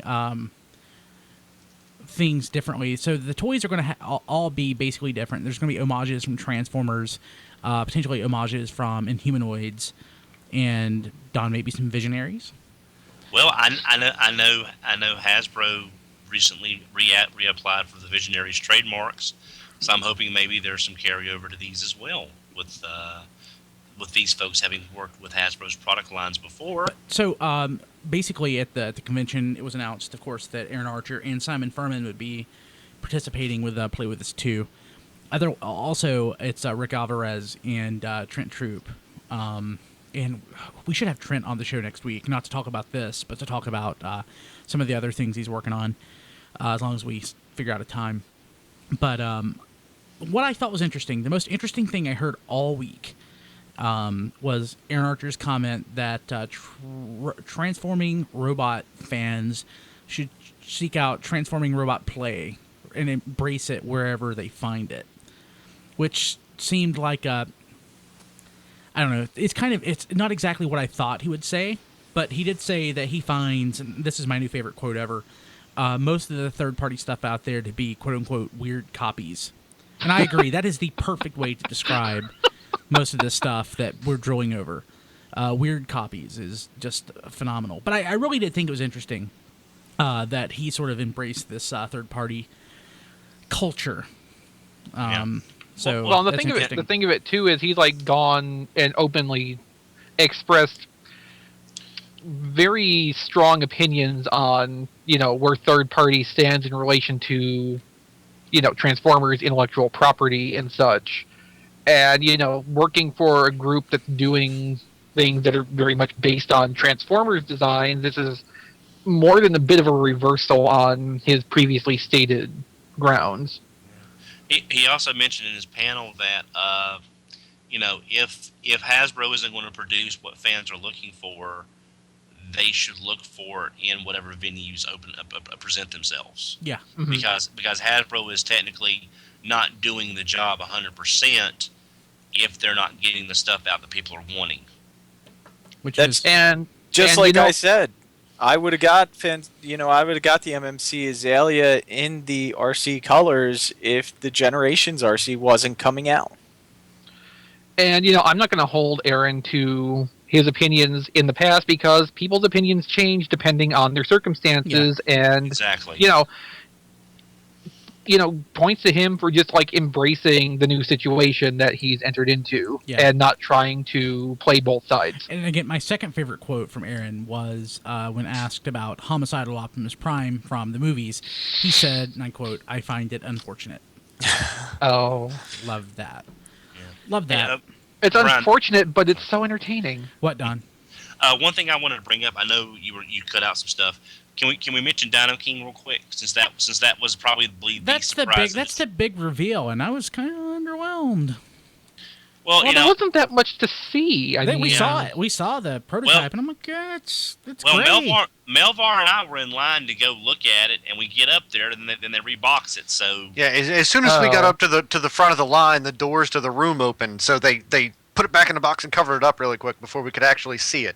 There's those guys with the blue shirts. Yeah. They're not allowed the people in line in front of us got a great look. But, yeah. But it is nice that we're actually getting it as Dino King first instead of a Monstructor.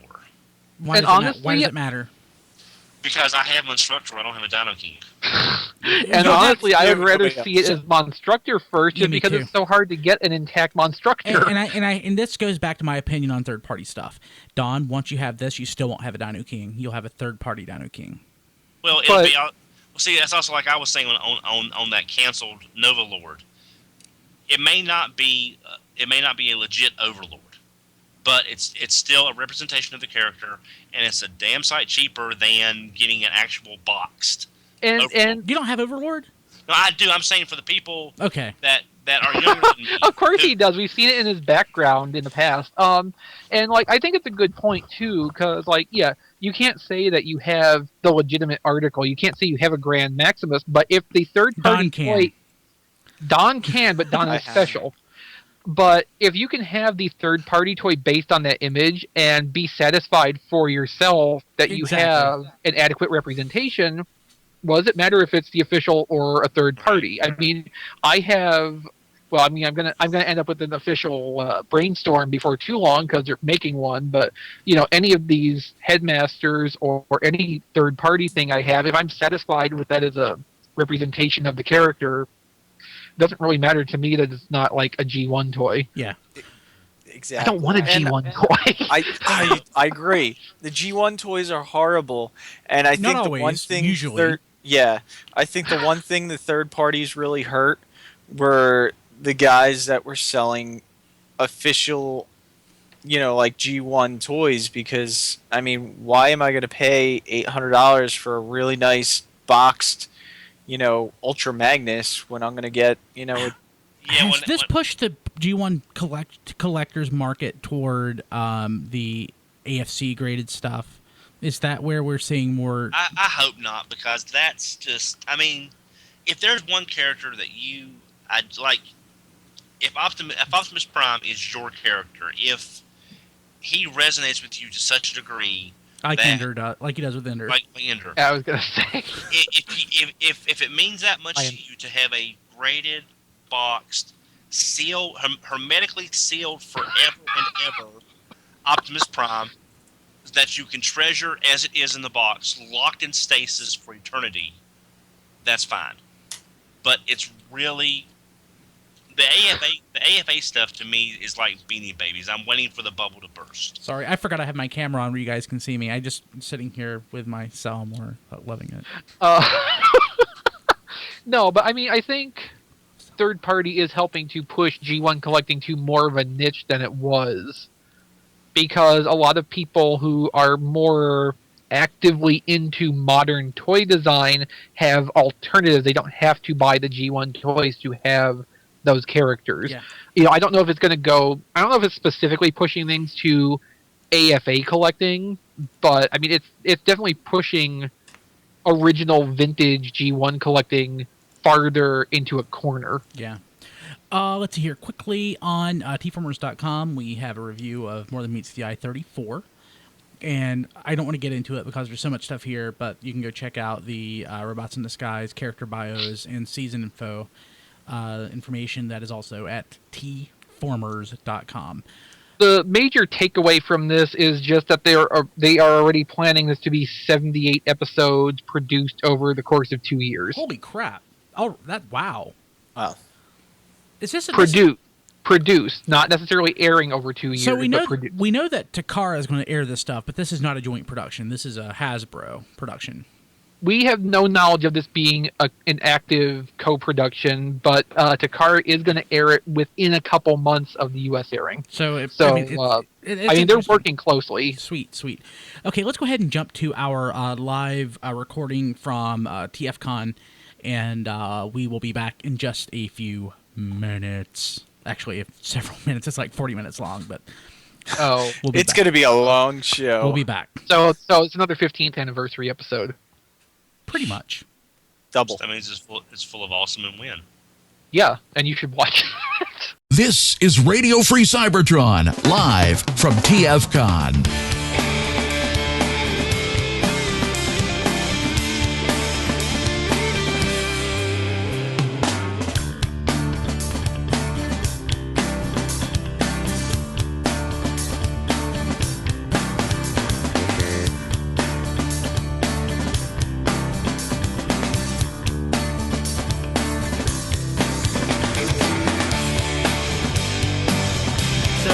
we're here at TFCon.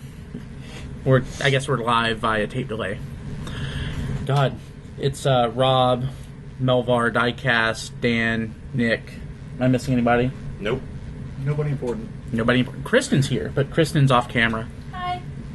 Rob's girlfriend, Kristen. So, this is, if you're watching video, this is probably the worst setup that I've ever done at the convention. And if you're listening to the audio, this is probably the worst setup I've ever done at the convention. So, we'll see how this works. So today was Saturday, which is day 1.5. 1.5. 1.25. TFCon. I think all the major stuff that I was interested in pretty much happened today, including the third-party panel, which Diecast did an awesome job. Thank you. Sending video from, or photos from. Let's see here. So, let's see here. I completely missed everything but the Aaron Archer panel and the third-party panel. Yesterday, though, we did get to see David's movie, Transform Me, which David has been working on for years. If you've been to Botcon, you've probably seen him, with his video camera. At Botcon 2012, I actually helped him shoot video on this. It's the Chinese democracy of Botcon. Meaning, if you don't know, that was Guns N' Roses. That was that album forever. with the Guns N' Roses, fake Guns N' Roses, that took 10 years or so to make. Yeah. It's the Duke Nukem Forever. Oh, that's a great analogy. We've got Tommy Kennedy and Transform Me. What's left? Yeah, actually, that's true. There's not much left in Transformers that needs to be done in the fandom anyway. Yeah, what are we going to do now? So, we had that. We had the third-party panel, which, again, if you want to go see photos, Rob Clay has collected those at T-Formers, or you can go and you should just follow our Twitter account at TF Radio. God, what else? The Aaron Q&A. Did anyone else go to any other panel? You went to the script reading? What, the script reading?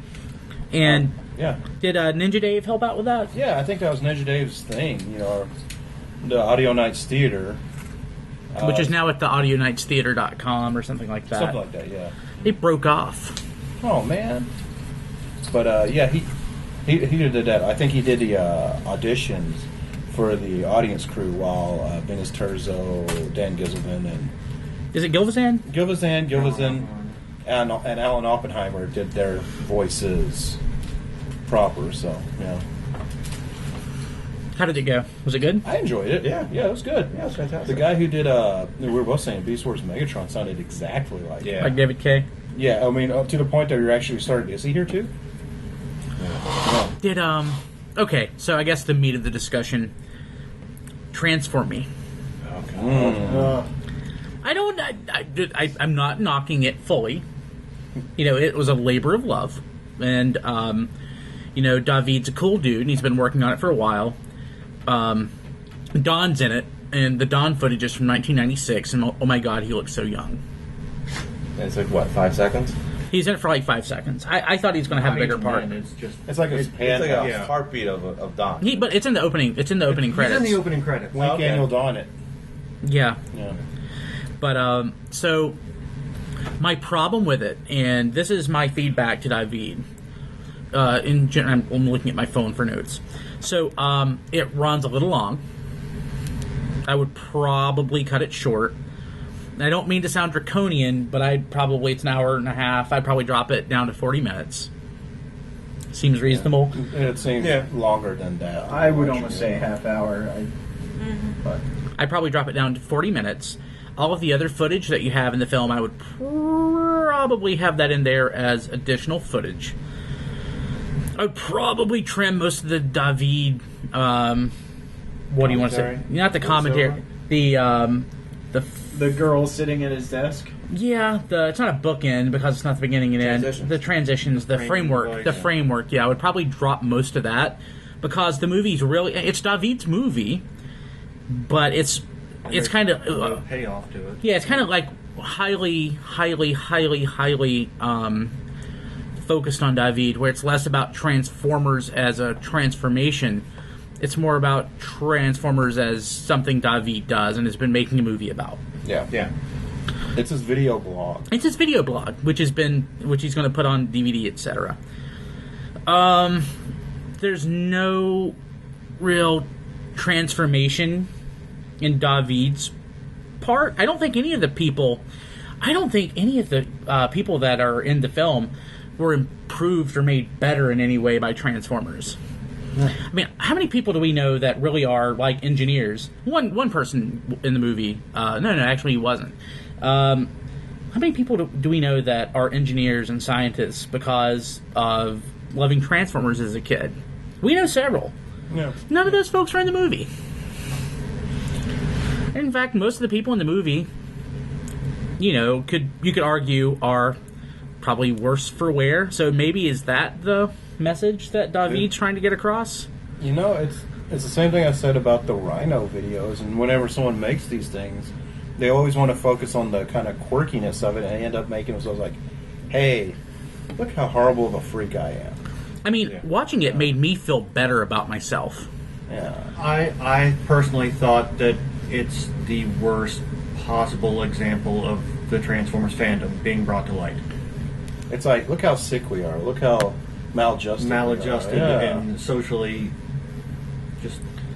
I think it was a video we could all relate to as Transformers fans, and that gave me a really bad feeling inside. Like, there's something seriously wrong with me that I can relate to this person. Says Diecast's chest. Yeah, funny thing is, Rob, I guess you and I are the ones who've been around the longest. Yeah. A lot of these people, I either know them already, or I've seen them over the years. So I relate to a lot of this stuff, and it kind of makes me feel bad. To the point. I mean, I guess because... Okay, so what I realized going to these conventions is I'm 35 years old. All of the drama, all of the mystique, all of the interesting things about the Transformers fandom, to me, long passed me by. All of the Flame Wars that we were familiar with, all of the freak shows, all of the people that, I mean, I don't know. They didn't focus on Metal Hawk Guy. He did get one. He did get one nod. He got one nod. Yeah. But not that Metal Hawk Guy is a freak show per se. But all of the people that are colorful in the fandom, they've all long since faded into the background. Yeah. Like all of the, oh, I'm an Allsparker. Oh, I'm a TFW guy. All of that stuff's gone. Yeah. All of the, oh, I'm a Decepticon. I identify myself as Decepticons. All of that stuff's gone.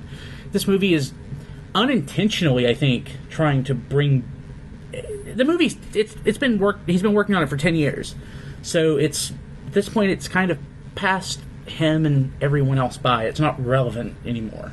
Yeah, it's the modern fandom is more about fighting over third party versus first party at this point. Yeah. Like, I think that's the main source of any kind of argument. The people that he's focusing on in the movie were much more. Mainstream's not the right word, but much more commonplace 10, 15 years ago. This is pretty much 2000 movie. This is, this 2000 fandom. Really. So this really doesn't... Here comes Don. Speaking of. The movie itself is just... I don't think it's relevant anymore. And I hate to say that, but I don't know. It just... And I have to say, it's... And going into further levels of... criticism, and it's constructive criticism, it's probably highly sexualized and misogynistic. Whenever possible, he focuses on the chest or legs of women around him, and that's just creepy. Yeah. At the end of the movie, he focuses on his girlfriend, which was made in China. At the beginning of the movie, he says he doesn't have a girlfriend. It's, that comes off a little... Insensitive. The worst thing in the whole movie, and during the screening, I was the only person laughing at this.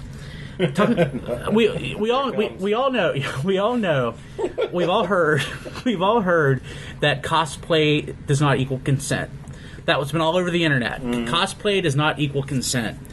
Well, one of the, I want to say characters, but he's a real human being. One of the characters that is focused on in the movie is a guy who's in the cosplay, and he said that after doing cosplay, he gets 3 to 4 months worth of women.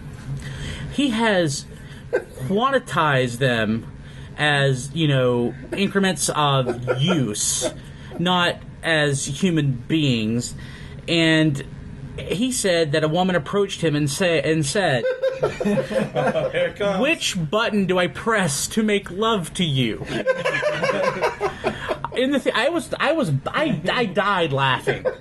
I died. No, it was a joke. It was awkward. It was. I don't know. He was fully serious. It was awkward. It's like, guy, they're making fun of you. She's not serious. I know. I laughed. I couldn't stop laughing, and it wasn't supposed to be funny. And, and the guy's like, really?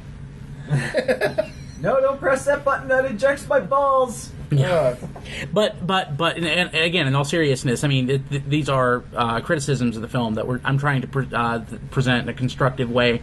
I mean, there are some rough edits that probably could be fixed, that need to be polished before the movie's actually done. Maybe this is the intent. Maybe David wants to present the movie this way. But again, in the production for 10 years, it's not exactly relevant in 2014. I just don't feel it.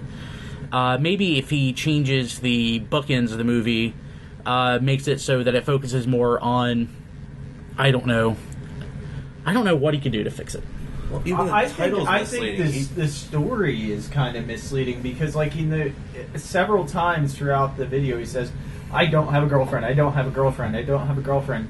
But the very end of the documentary was how he found a girl, that shared a similar interest in him. So why not state that in the beginning of the film? Like, this is, my obsession. It was hard for me to find love, but I happen to still be able to find love through this thing that I'm obsessed about or that I like. But I think he goes far beyond anything we've ever done in Transformers. The title itself doesn't make any sense. Transform me into what? Yeah. It doesn't change at all throughout the film. I think it was let me come up with something clever. But that's about all he came, without much more thought. I mean, had he finally realized that his collection has been obsessive and his living space is completely filled with boxes, and he starts to sell it all, that's him changing. That's a transformation. There's no transformation whatsoever. The part that really gets me is like, okay, this is his, I don't want to say his life's work, but it took him a decade to make. He's been working on it for a decade. Yeah, it's like he really wanted to make this movie. He's worked on it for 10 years. And then he makes a point to have like a good portion of the movie where people basically tell him how horrible he is. Yeah. Which I think is interesting. Well, it's like, and the thing is, there's no resolution to it either. It's just, it's like, here's my movie. I'm a burden on my parents. People think I'm sick. Women don't like me. Da-da-da. Transform me! I mean, is it a request? Yeah, did he feel like I need to add drama to this or something? I mean, like... Yeah, there's a part where he's actually sitting in a psychiatrist's chair. With someone who's a PhD in fandom obsession, which I thought was interesting. I'm still to the point, like, okay, one, do you really want to make yourself look like... I think that's my nurse point. Why can't you just make a movie about this without trying to make it look bad? Like, have some humility. It's like, this is what I do because I like it. It's like, I don't have a girlfriend. Well, you know what? It's not the hobby. It's you, dude. Yeah. Yeah. We always hear this. People are like, well, you can't get it. I was like, no, it's you. That's right. I'm talking to you, Internet. It's not the hobby. It's you. And we're not. The movie is salvageable. He could re-edit. He could reshoot a little bit of footage, and it would be totally usable. But it needs to be cut down more than in half, and all this extra footage, including the footage that I helped record in Botcon 2012. Mostly kidding. Needs to be put on as extra features. So, not hating on it, but I think there's something there. But I do think that it needs to be recut. It really, considering it's mostly footage of Botcon, and he basically, I think, made framing devices for like, okay, I made 10 years worth of con footage. What do I do with it? It could literally just be a documentary fandom, like way people look at things, and that's all it really has to be. And he does have some people in there that are celebrities. The Seth Green part's okay. I think the Seth Green stuff works. The Spock stuff can just go. That could be like the transition. He said nothing. He said nothing of value whatsoever. Well, that could be the transition with the random people he's talking to on the street. Yeah. Like go from cons, whatever. Like say this guy interviews with people, whatever. Transition period. Like he's talking to Seth Green, talking to Spock, or random person. Hey, can you transform this? Yeah. He could really bang out a little 40-minute documentary, just like look how great Transformer movies are. This is my fandom. Not hey guys. I'm the worst. Yeah, it again focuses too much on David. I know it's your movie, dude, but it focuses too much on you. There's no transformation, and it's too long. And oh yeah, it's overly sexualized and misogynistic. Don, though, tell us what you liked about it. Sorry. Close to the mic, Don. Close to the mic. I've known David longer than probably anybody else in here. Yes, you have. Yeah. And I'm really not going to say anything because I know how hard he's worked on this, and I hope that whatever the end result is what he was looking for. But I feel kind of biased because I've known him for so long. And you're in it. Right. Well, for 3 seconds. For 3 seconds. And you did say you enjoyed this. Yeah, well, I mean, it was an interesting look at it, but again, I've known him for so long, and I feel like I'd be kind of biased, so I'm really not going to give an opinion. I will just say that I hope the final cut is something that's successful for him, and that the fans can find something to grab a hold to if they, and people that's not fans, something that they can say, hey, this is interesting, or whatever the case may be. And that's just what I'm going to say. Okay, cool. We done with that one? I don't know. I thought so. One thing that I noticed about the film that I didn't like was he always wore the same clothes. There's always that Red Optimus shirt. Red Optimus shirt. There was no progression. It felt like the time was always the same because he was always wearing the same exact thing. There was no progression. That's a good point. And to go with what Don said, Brian and I both were like, yeah, I want to see that because we're both like, he's been walking around with that I've been camera wanting to for see 10 this years. bad. Yeah, we wanted to see it, and we're kind of like, that's not what I wanted to see. Yeah. No. Well, on the same point, Don's like, I've been watching him film this for so long. I'm biased. So I think maybe just counterpoints are different. No. So, third party today. That was the other big thing. Yeah. Who was satisfied with the presentation? Not that the presentation was bad, but I was expecting more. I was underwhelmed. I was up until the very end with the surprise reveal. I was a little underwhelmed, but It's like we didn't see anything we weren't expecting, really. And there's so many third-party companies, and I'm using companies loosely because in some cases these companies are one person. So it's there's so much to cover, so little time, and so little of. I hate to say importance, but kind of importance. well, it's They did go through the slides very, very quickly. Which I had to. There was a lot of stuff to cover in the Some of 50 our- minutes they had. There was a block of 45 minutes, and they had about 7 different companies. I didn't understand why. Or more. Three of which I'd never heard Well, of. Yeah. also some things would have like a million pictures and some view. It's like instead of rushing through the pictures, cut them out. I mean, how many times do we need to see them do this? That's Totally, that. you know? If the folks from TFCon do this, I understand they were pressed for time, but we still wound up with at least 15 minutes left before the next panel, and they could have slowed down a little bit and let people digest what was going on, not slow to a crawl. That KFC stop motion video didn't need to be there, There's points where I'm like, what am I Completely watching? unnecessary. and the audio was too loud on it, so it was And it kind was of too long. There's that point at the beginning when like all the Autobots are on the computer and Wheelie and one of the tape combiner guys there's some exchange between them, and I can't tell you what was it about. I couldn't- Wheelie's like they're just moving hands, and he walks away. It didn't make any sense. No. to me. The fight scene was neat. I think it was. Oh, they did a great job with that. Yeah, I couldn't do it. But there should be no exposition. Yeah. There should have been a commercial, There a was- 30-second commercial about one of their characters. There one of their was- products. there was That's no it. And the story. Wheelie wasn't their product, so it's No. like Yeah, well, you don't need to have it in there. it was a multi-company commercial. Well, no, Ollie. It was- Ollie is Is X-Transbots. X-Transbots is FTC or TFC, whatever. Yeah, a couple of them are the same company. Yeah, Same company. and that's something. X-Transbots is KFC. It's like Ford and Mercury and Yeah. Lincoln, same Yeah. company, Yeah. different brands. So it's just I think they could have slowed down a little bit and let people digest it. I'm a little disappointed with we did see some stuff here, and I did not get a chance to go back into the room after the viewing was over, so I don't know what they've added personally. But we did see stuff in there colored that we had not seen before. Plus, we've seen stuff we've been expecting, like Fans Project, Skull Cruncher. We finally saw a great prototype of him. And it looks nice. That Skull Yes. Cruncher It is very looked amazing. So we did see stuff that we knew was coming, but had not seen it. I personally did talk to one of the mastermind creation marketing people that was here with, I believe it was Renderform's booth, and he said that, for example, I asked about the Great Shot version of Hexatron, which is the one of the three that I've been looking for, because I have a 6-shot, I have a Shadow Maru, which are the two that they've done as Hexatron. I want the Great Shot, because I cannot afford a G1 Great Shot. I found out they are working on it, but it's not anything they can show yet. It's just they're working on getting it pulled together. So I learned some stuff. I saw some stuff that we knew was coming, but we saw some colors. The DX9 armor kit, it was great seeing that in color on the physical evasion mode prime, which I think looks great. The Mach 8 Toys Protecto bots look amazing. Yes, they do look really good. But I think the only thing I think we could all probably agree on, unless I'm wrong, is the final reveal that we couldn't take pictures of. And cannot mention. Yeah, we can. Mention it. Yeah, let's mention it. Can we now? You can say Yeah. it. Yeah. Our description just has to be sure, awesome. I'm sure it's already all over the internet. It's already all over the internet. Yeah, I mean, it's the Dino King. Oh my god, it's going to be so expensive. I mean, Dino King. Yeah, so we are getting an actual Dino King. Does it have Pretender shells? No. That would be. Are we sure? Because Well, they in didn't- the slide I saw, they had the one figure with a silhouette of the Triceratops shell around it. You're right. Okay, You're now, right. I did not see that. But To me, it's not a dinosaur unless it has the dinosaur shell. Yes.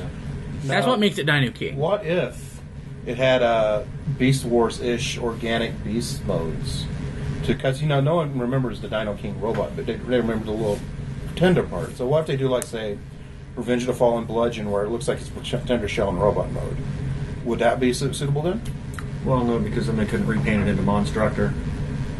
Yeah, because we'll start to use completely different shells. Yeah. So I mean, but I am glad we are getting. I'm glad some of the people are looking at As much as I love G1 combiners, Off the US beaten G1 path. combiners, Dino King is a first step. Getting a new Road Caesar that doesn't stink would be nice. Getting Lio a Kaiser Lio Kaiser, would be nice. obviously. A Landcloss that wasn't Mr. Floppy Lakes would also be nice. Well, he is. He just does this. Yeah, he either that or he goes to a. Well, he's like Superion. It's just they just sort of just do. It's like Soundwave, and more than meets the eye. He just sort of leans forward and it's like, I'm a robot. And I just want to get this point out there. So I know this is just me. This is just me speaking.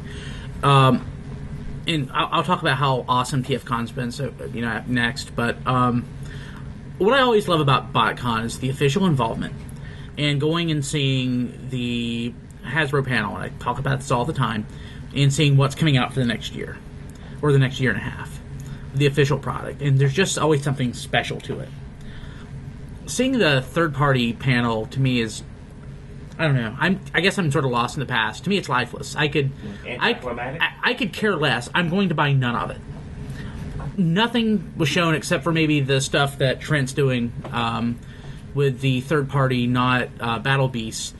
I'm not buying a single item. It's all too expensive.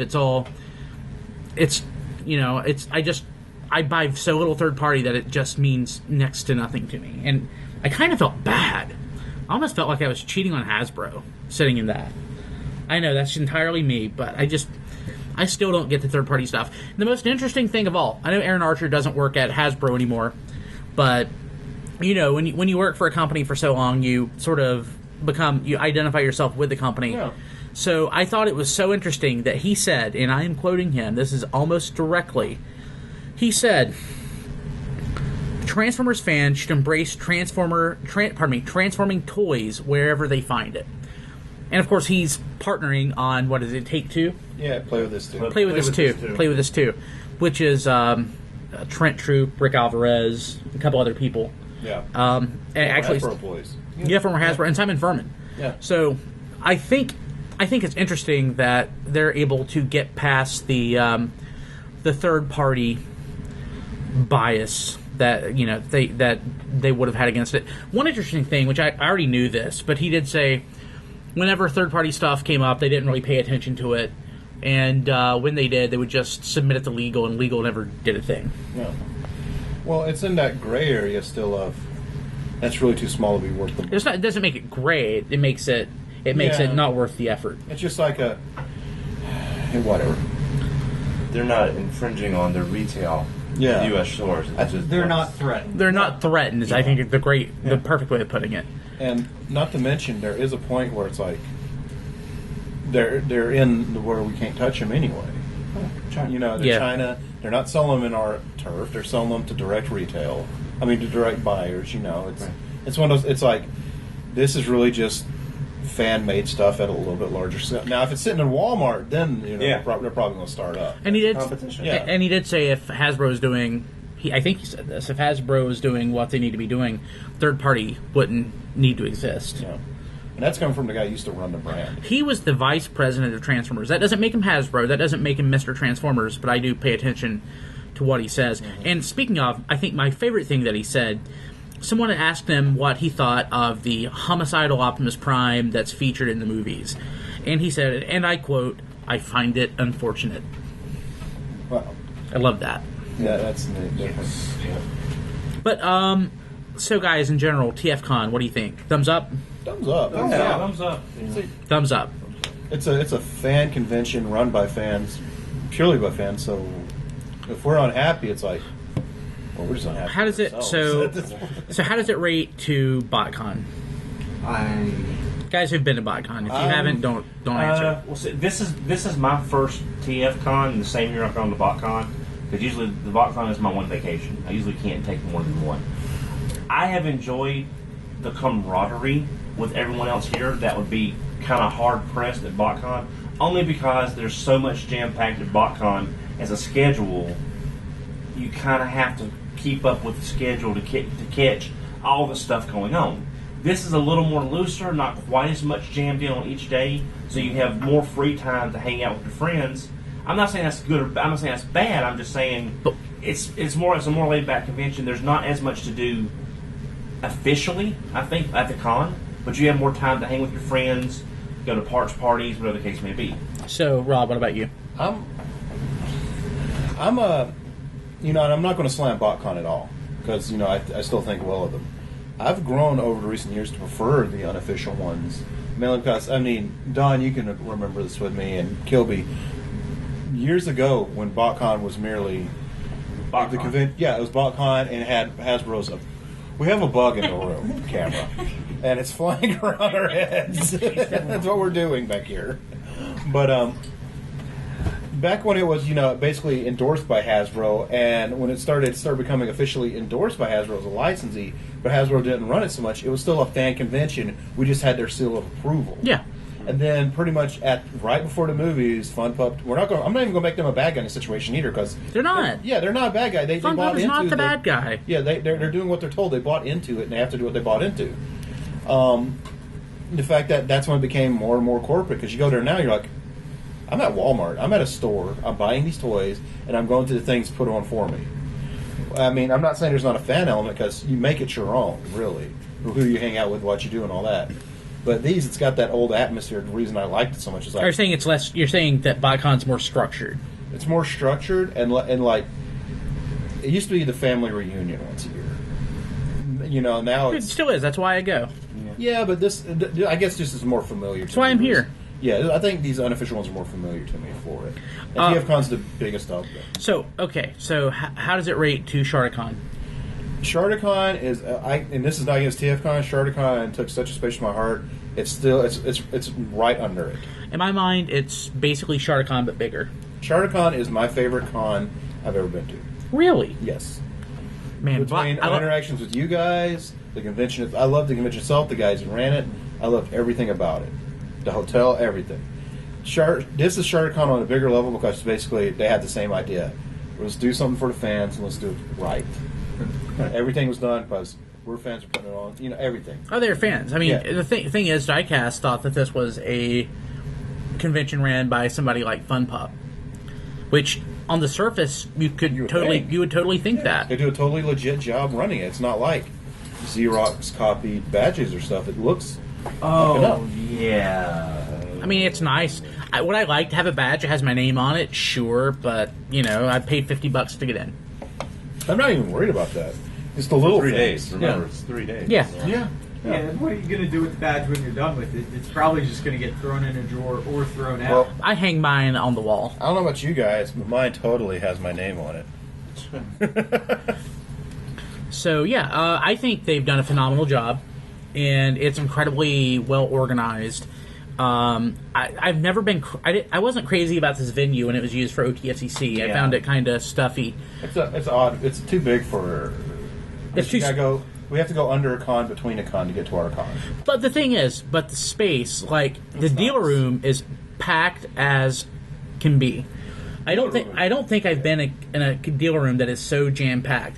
It's a good problem to have, but I would like hard to get around. I would like to have more space. The funny part is, so far everyone's been like, that's the hot area, this is the cool area. Yeah. Because the way the air flows, been restricted. I think everything else is perfect, but great con. but the dealer room is a little packed. I think also for this hotel, I'm just going to say personally, I hope that no one else uses this hotel again, unless it's a make or break point as far as the cost involved, because I seem to remember this hotel being better in 2003 than it is now. I'm not trying to be overly critical, but I think all of us have had issues with the hotel. We're also older, and most of us make more money than we did, except for Rob. Rob makes less money, I bet. I totally disagree. I think this hotel. I think the hotel's great. I really think this nice. hotel was great selection.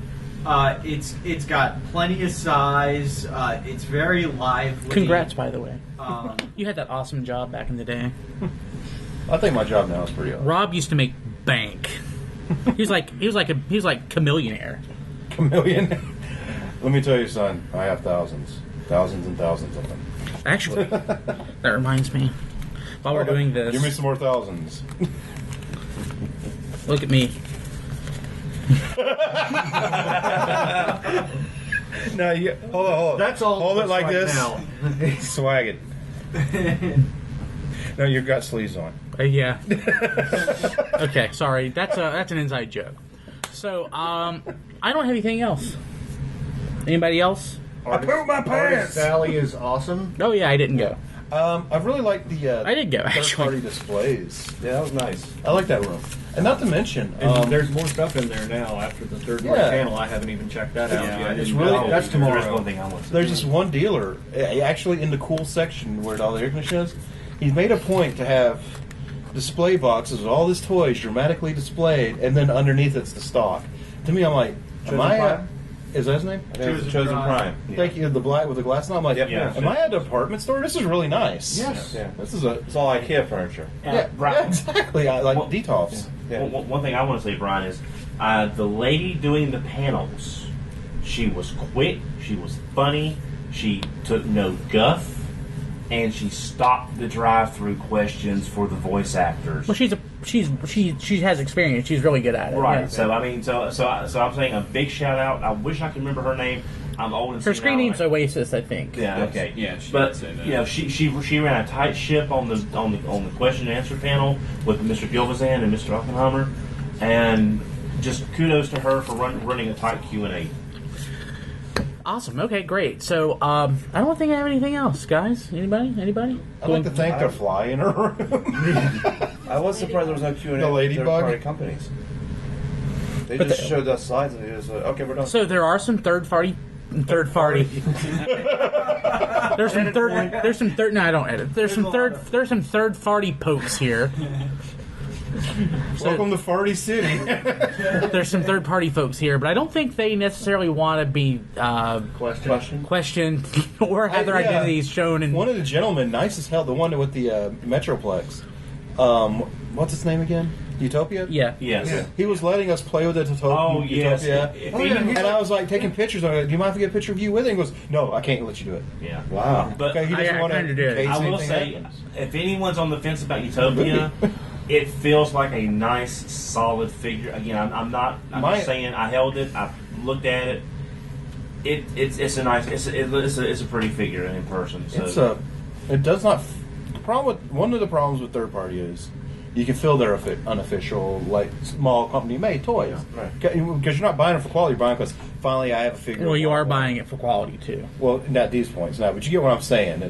You're I mean, buying, if you're not buying it for quality, you're buying it like that crap we got on clearance. Yeah, it's like I bought this because it's something I. Who was it? We got those $10 figures. The Impossible toy. Yeah, they're cars. crap. They're crap, but at the same time, it's like it's $10. It's a why they G1 don't Wasp. exist I'm Yeah, happy. they don't exist anymore. Yeah, it's like I'm happy because I've wanted a representation of this. But with this one, it's like this thing felt super solid, like Cybertron era toy. When you could throw a Transformer off the top of the thing, it just bounces and go back and get it, it's okay. I mean, that was a solid, nice figure. Did it have a similar feel to that Warden figure? If you've held Warden's great. I want a whole Warden because I want to own a Warden.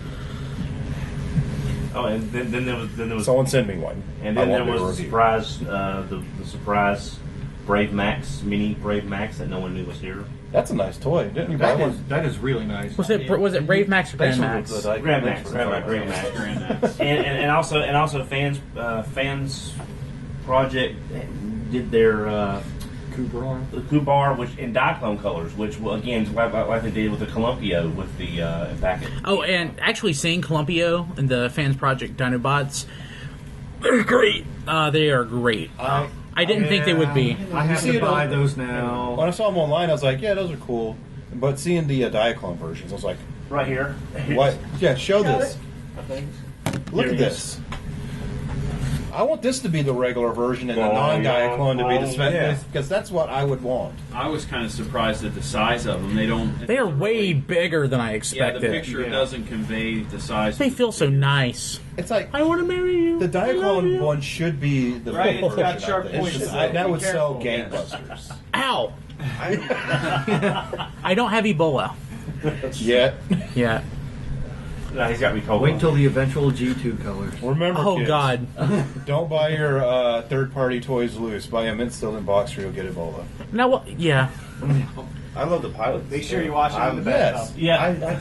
They're little guys that are fun. In that box, everything, it just comes, it's like, this is the total package. Yeah. I'm not going to throw him against the wall and shout in glee. I thought I heard him say thumb against the wall and shout in glee, and I was like, what's going on back there? Yeah. Okay, well, guys, I think that's it. Well, I like this camera setup. It's very dramatic. yeah, it's really dramatic. It's like, guys, there's ghosts, and we've seen them. Yeah. Oh, my God. Oh, my God, what's that over there? Ah!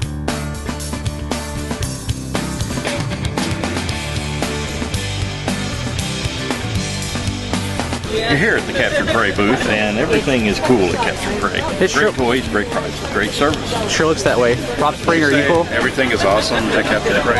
Everything is awesome. Everything is great at Capture Prey.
This is the Don Ferguson action figure.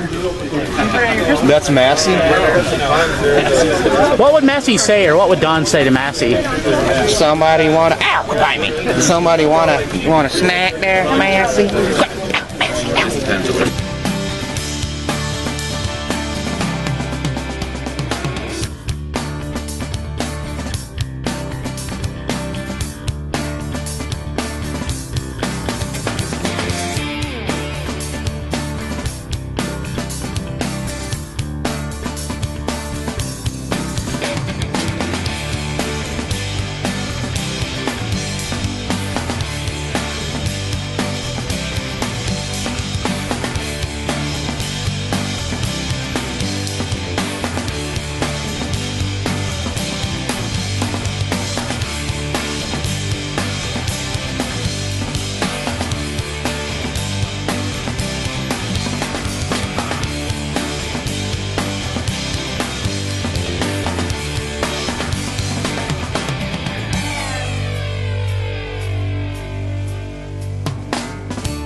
Radio Free Cybertron will return after these messages.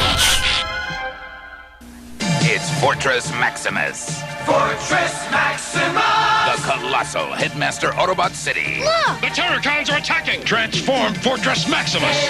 Master Transformers! From city to battle station! Form and meets the eye! Terracons, form above us and destroy Fortress Maximus! But Fortress Maximus transforms again, this time into a robot so humongous a separate robot becomes its head. Its power's awesome! The Transformers! From Hasbro. Radio Free Cybertron is teamed up with Kokomo Toys and Collectibles in Kokomo, Indiana. If you're in the Kokomo area, visit our store for a huge selection of new and classic toys. Visit online at www.kokomotoys.com for our address and store hours. While you're there, check out our listing of pre-order items, as well as visit our eBay store. Visit us at www.kokomotoys.com. That's KOKOMOTOYS.com. We're also on Facebook. We now return to Radio Free Cybertron. We are back. Okay, so I want to clarify. I want to make sure that this comes across in respect to David's movie Transform Me. I think it's salvageable. And I know that David has been working on this for more than a decade. And he wants this to be perfect. So my constructive criticism is to trim it down. Possibly reshoot some of the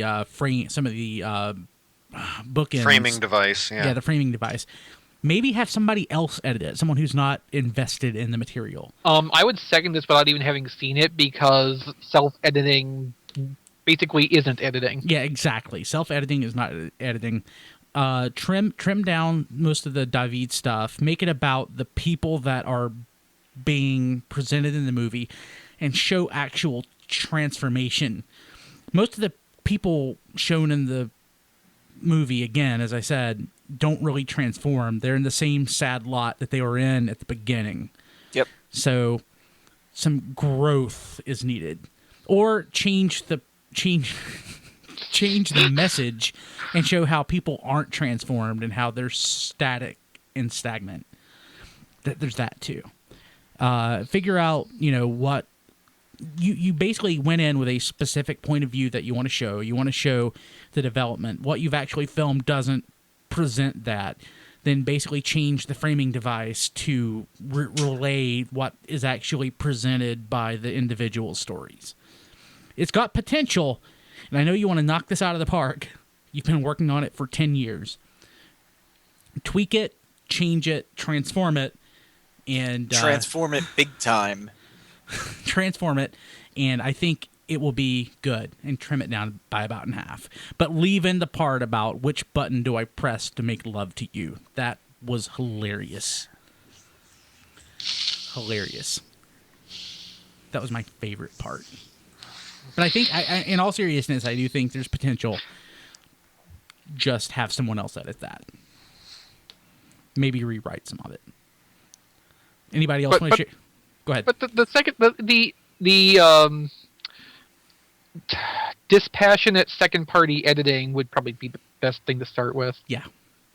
I just want to say, I was actually shocked. This was, for me, the worst part of TFCon. I don't know why the organizers of TFCon, because they did a great job. I will be. Be honest. You can be honest. I mean, it's his opinion, not mine. I know, you can be honest, but, I mean, this is something that somebody's put a lot of work in. Let's try to be constructive and not just drag on it. This is someone's life work. Right, I understand that, that's why and I'm saying, it's constructive. Let's not rag on it. I think it's constructive to say how it made me feel, and maybe that'll lead to some editing on it, because honestly, like, I was saying, I don't know why someone at TFCon didn't do a pre-screening of this to see if it fit the criteria. Maybe they did. To be shown at TFCon, because it made me feel really bad about myself. So keep in mind, this has been something that David has been working on for years. Yeah. People have known about this for years. The fact that this was going to be shown is perfect. Is a perfect lure for the people who come to TFCon, because TFCon is not just a Transformers convention. It's a Transformers convention for hardcore fans. So hardcore fans already knew about this, and they wanted to see it. Right. And Don's in it. So... But... For 3 seconds. He was so obsessive about the collection, and I didn't understand what it was about, because there was 3 things in it. There was basically, the story of David, the title Transform Me, which I don't know what got transformed. At one point, there was a psychiatrist in the video that David was talking to, but David didn't change at all. The only thing that actually came out of it towards the end was that he actually found a wife through his hobby. Girlfriend? Yeah. Sorry. Which was a positive thing. Which the movie started saying that he didn't have a girlfriend. It ended with him having a girlfriend, and it was a funny joke. We waited an hour and a half for the payoff. And then basically he said, "My girlfriend's made in China, just like my toys," which was kind of... that may need to get edited out. And all the breast shots and all the leg shots. Up the leg and the objectification of women. It's a little... I mean, he had 2 girls that he did not know go into his condo or apartment or whatever, and everything was Transformers. There was no room to walk. He had Transformers sheets with a bed laying on the ground. And, it was almost like it was the worst possible representation of the fandom. Maybe not the worst, but one of the worst representations of the fandom that you can... I felt really bad about myself when I left that convention, and I did not want to go into a dealer room and spend money. I almost wanted to go home and burn my whole Transformers collection. Okay, so my harshest criticism of the film, and this is semi-constructive, it's not really constructive. I think it took so long to make that it's no longer relevant. The fans that he's focusing on, the fandom's moved on from that phase in our history. It's almost now a relic of where we were 10, 15, 20 years ago. Now fans are more like Diecast and Melvar, less like me, Don, and XV. So... So the Dons and the Bryans and the XVs of the world, they get it. They live that. But, fans who are normal... I mean, it's kind of funny. We actually have had... The fandom has transformed in the time it's taken to make this movie. Because a lot more of the fandom is, professional and, family-oriented. And it's not... like you said, you, me, and Don kind of represent a fixed point. And the fandom's kind of moving on to something beyond that. The fandom has transformed, and I haven't seen the movie, but if you could do it if you could make this work to represent that, the shift from what the fandom was 10 years ago to what it is now, Transform Me could still be a relevant message. Yeah, absolutely. Yes, yeah, absolutely. Of course, it'll take another 5 years of filming to get that through. Possibly. Right, but the message will still stay relevant because this is an ongoing process. True. But Melvar, what did you think? I think I said pretty much everything I had to say during the pre-recorded content. Oh, okay. I don't want to rag on the guy. I really don't. I don't want to because rag I know he worked hard on this. But also, it's just like work or anything else. You want honest feedback to get better. Yeah. And I'm sorry if I come off rude, but that is my honest feedback on the video.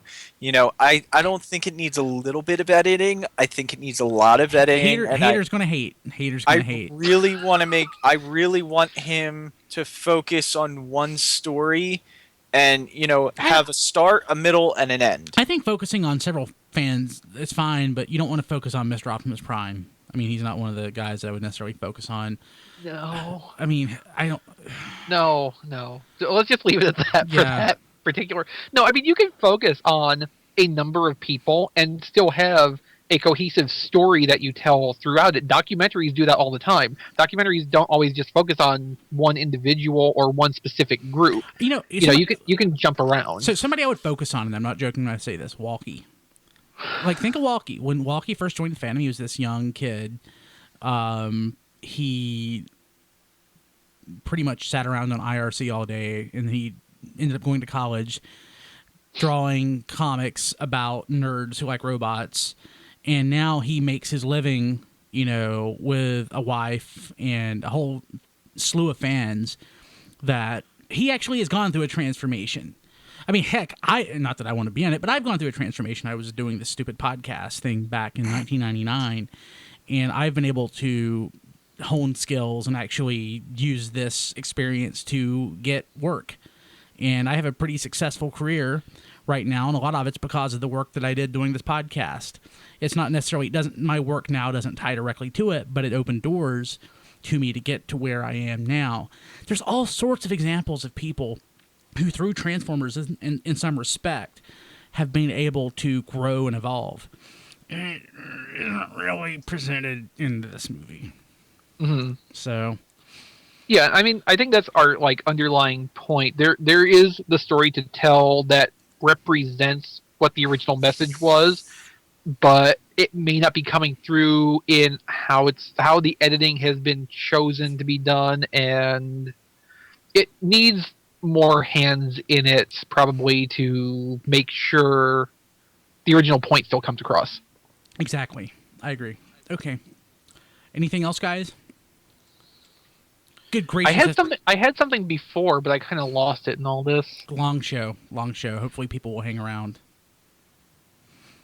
My gosh. It's a long show. It's been such a long time. God, I want to fit in Boston whenever I can. I love Boston. It's the greatest band ever. It really is. Well, and I'll just say it was great to meet all the fans. And if you message, I don't know about y'all, but if you message me on Facebook or if you message me and I don't remember, it's nothing personal. It's just I'm old. And in between dodging cat attacks on my ankles to get to the keyboard, I may forget from being shell shocked, but I really enjoyed. I just don't want to understate how nice it was to actually finally meet Dan and Nick. We hung out the entire time, and those guys are great. And thanks for putting up with me. And again, apologies to Kim. She's already told me this was the worst vacation she's ever had, and I owe her 10 vacations. So, RFC cruise. Kim is such a good sport. I guess she won't be tagging along to Botcon next year. Oh, she's TBD. I think she wants the vacation. She wants to get out, but we just have to figure out what we're doing.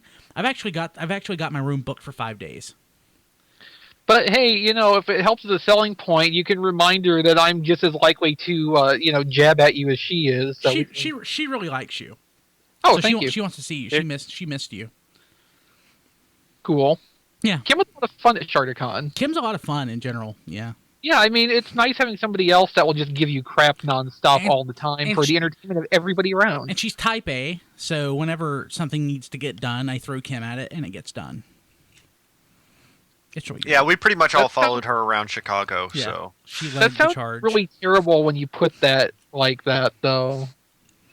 It's okay, but we had a blast. So, okay, so that'll do it. We'll be back next week. Thanks. Take care, buddy. So sorry it was so long. If someone's still around, you can just skip over all that pre-recorded TFCon stuff. Yeah, it was mostly that's your one chance to get Rob Springer in this episode. Oh well, you better watch it then. Yeah, that was that setup. I mentioned this. That setup was not my best work. I figured that I wouldn't need like my mics and everything, and that I could just get it with my Zoom H4n. I had to do quite a bit. I had to do quite a bit of cleaning up to get that to come out as well as it did. Well, I bought that camera that I used to take everything, all the footage with, and it worked pretty well for the footage in the con, but footage in Don's and Melvar's and Diecast room didn't come out that great. But we had like no lighting either. Yeah, that's kind of the thing too. If you plan to do like real like video shooting on location, you need to bring some lights. Oh yeah, exactly. That one fluorescent light on the desk really wasn't. Yeah. Hotel rooms don't have enough light. Yeah. So. No. So it's not like normally at a convention I have that big box of stuff that I brought with me. I didn't bring it this time. Although that's because there wasn't any room in the car. For my next trip, I'm probably bringing a big box of stuff like that. I wouldn't have brought it anyway. If there was more room in the car, I wouldn't have brought it. Carrying that crap around each year is just kind of a pain in the butt. But Botcon, I may change my tune and. Well, and Botcon, we can probably collaborate on bringing crap also. So yeah, pretty exciting. Or maybe even split a table, possibly. I don't think we want a table. I kind of felt bad. So the Shattered Cast guys had a table, and I'm like, haha, that's something that you kind of learn that you don't want to do. But then I'm like, oh well, they're actually selling stuff and they're having fun. I kind of want a table again. I'm like, like Rob, why didn't we get a table? He's like, it was a bad idea, dude. Don't want a table. And like the table at ShardaCon was kind of fun because it was a completely different context. And we felt okay walking away from that. Yeah, I mean, we didn't like have stuff there that. Yeah, we weren't selling stuff. But walking away from a table at Botcon, you don't want to do that. No, you don't. Especially because the people beside us got pissed off because we were the buffer from like shoplifters on the side of their booth. Yeah. Oh, Brian, one thing I wanted to mention. I know we're wrapping up. Sorry. That's okay. I'm just rambling at this point. Yeah. The Collectors Club sent out an email. The last of the subscription service 2.0 figures are in their store. Rewind, Chrome Dome, and Treadshot. Now, this was as of around 4 o'clock this afternoon. Yeah. So I don't know what is left, but. So what? They're not going to sell Eject? No, Eject was only available to subscribers to the subscription. Yeah. Oh, so they're not okay. No, there are no extras. Okay. There are no extras. Rewind is up for $49, which I mean, for a club thing, is not terrible. Not terrible, but for that toy, $49. It's a club thing, though. I mean, I love that toy. I don't know. Me too, but it's a nice toy, and that's about 2/3 of what I spent on the original release. For both. Yeah, for both. Yeah. Now, I will say, of what's up, the Treadshot is the most tempting, but I have Treadshot. Treadshot is awesome. You can probably do without at that price, though. I love it. It may be if I were you, I would go on eBay and look for a better deal. It's probably my favorite toy from. And Treadshot's the only one of those figures that I bought, and basically, like I don't feel the club value in it. I paid about $50 and a little bit of shipping for it, and it feels like a retail recolor. It is a retail recolor that we spent $50 on, but it's a very nice retail recolor. It is. It's something I really wanted, and that's why I kept up that pre-order. But it's just like the stuff I got at Botcon 2012 and other Botcon things I've picked up in the interim. Just they feel more. Premium. And before for want of a better word. Before we finally wrap up, I do want to ask the subscription service 3.0. I know they extended it. Did that finally end? Yeah. Oh, it ended. It ended a while ago. Okay, because I know they only extended it. They only extended it for a short time. Okay. Yeah, for a couple days for paychecks to clear. Let me check. That was like at the beginning of the month, wasn't it? The extension. Let me see. Serpentor are. Serpentor is sold out at like Big Bad that I saw, and yeah, that's the only one I really actively. Rock was sold out. No, it's not sold out. Expensive though. Yeah, everything had been sold out at one point, but then I guess they got the okay to list more. So, but like Rewind for $49 on the club site's probably better than you're going to do anywhere else. Since Rewind's, representing a popular IDW character. Yeah, you can get that for about the same on eBay. Okay. Because I looked, that's where I got my Rewind and Eject. And before I press the button in the show, I'm looking at Big Bad right now, and they have the Toy World not Astro Train right beside of the DX9 not Astro Train on the front page. That's highly unfair. Poor Toy World. I mean, at least put them like on different rows and not in the joint column. Oh, speaking of Toy World, I just thought of this, Brian. I'm sorry. I saw their not gold bug for the throttle box. Not combiner. Their cliff jumper is going to have a different head, but we don't know if the cliff jumper should be able to combine and replace Goldbug in the Gestalt. I forgot that was a thing. But I know, right? But Toy World, TF sources who I talked to, they don't have all the information yet. They got the production samples in, but if you like the Toy World design but really don't want the whole set, we are getting a Cliff Jumper with a different face. Cool. And a slightly retooled body from the Goldbug. And just one more thing before I press the button. I do realize, and hopefully you guys do too, that nobody is listening at this point. Everyone stopped at the end of the TFCon segment. So, puppies. This has been Radio Free Cybertron. Visit us at tfradio.net for show notes and to subscribe to the podcast. Follow us on Twitter at tfradio for news and updates. Watch our live stream at tfradio.net/live. Join our Facebook fan page at facebook.com/tfradio. Subscribe to our YouTube channel, TF Radio Network. Have a question or comment? Leave it on our Facebook fan page or mail it to contact@tfradio.net. This podcast is released under a Creative Commons license. Any part of this podcast can and should be redistributed, but please, proper attribution is required if you know what's good for you.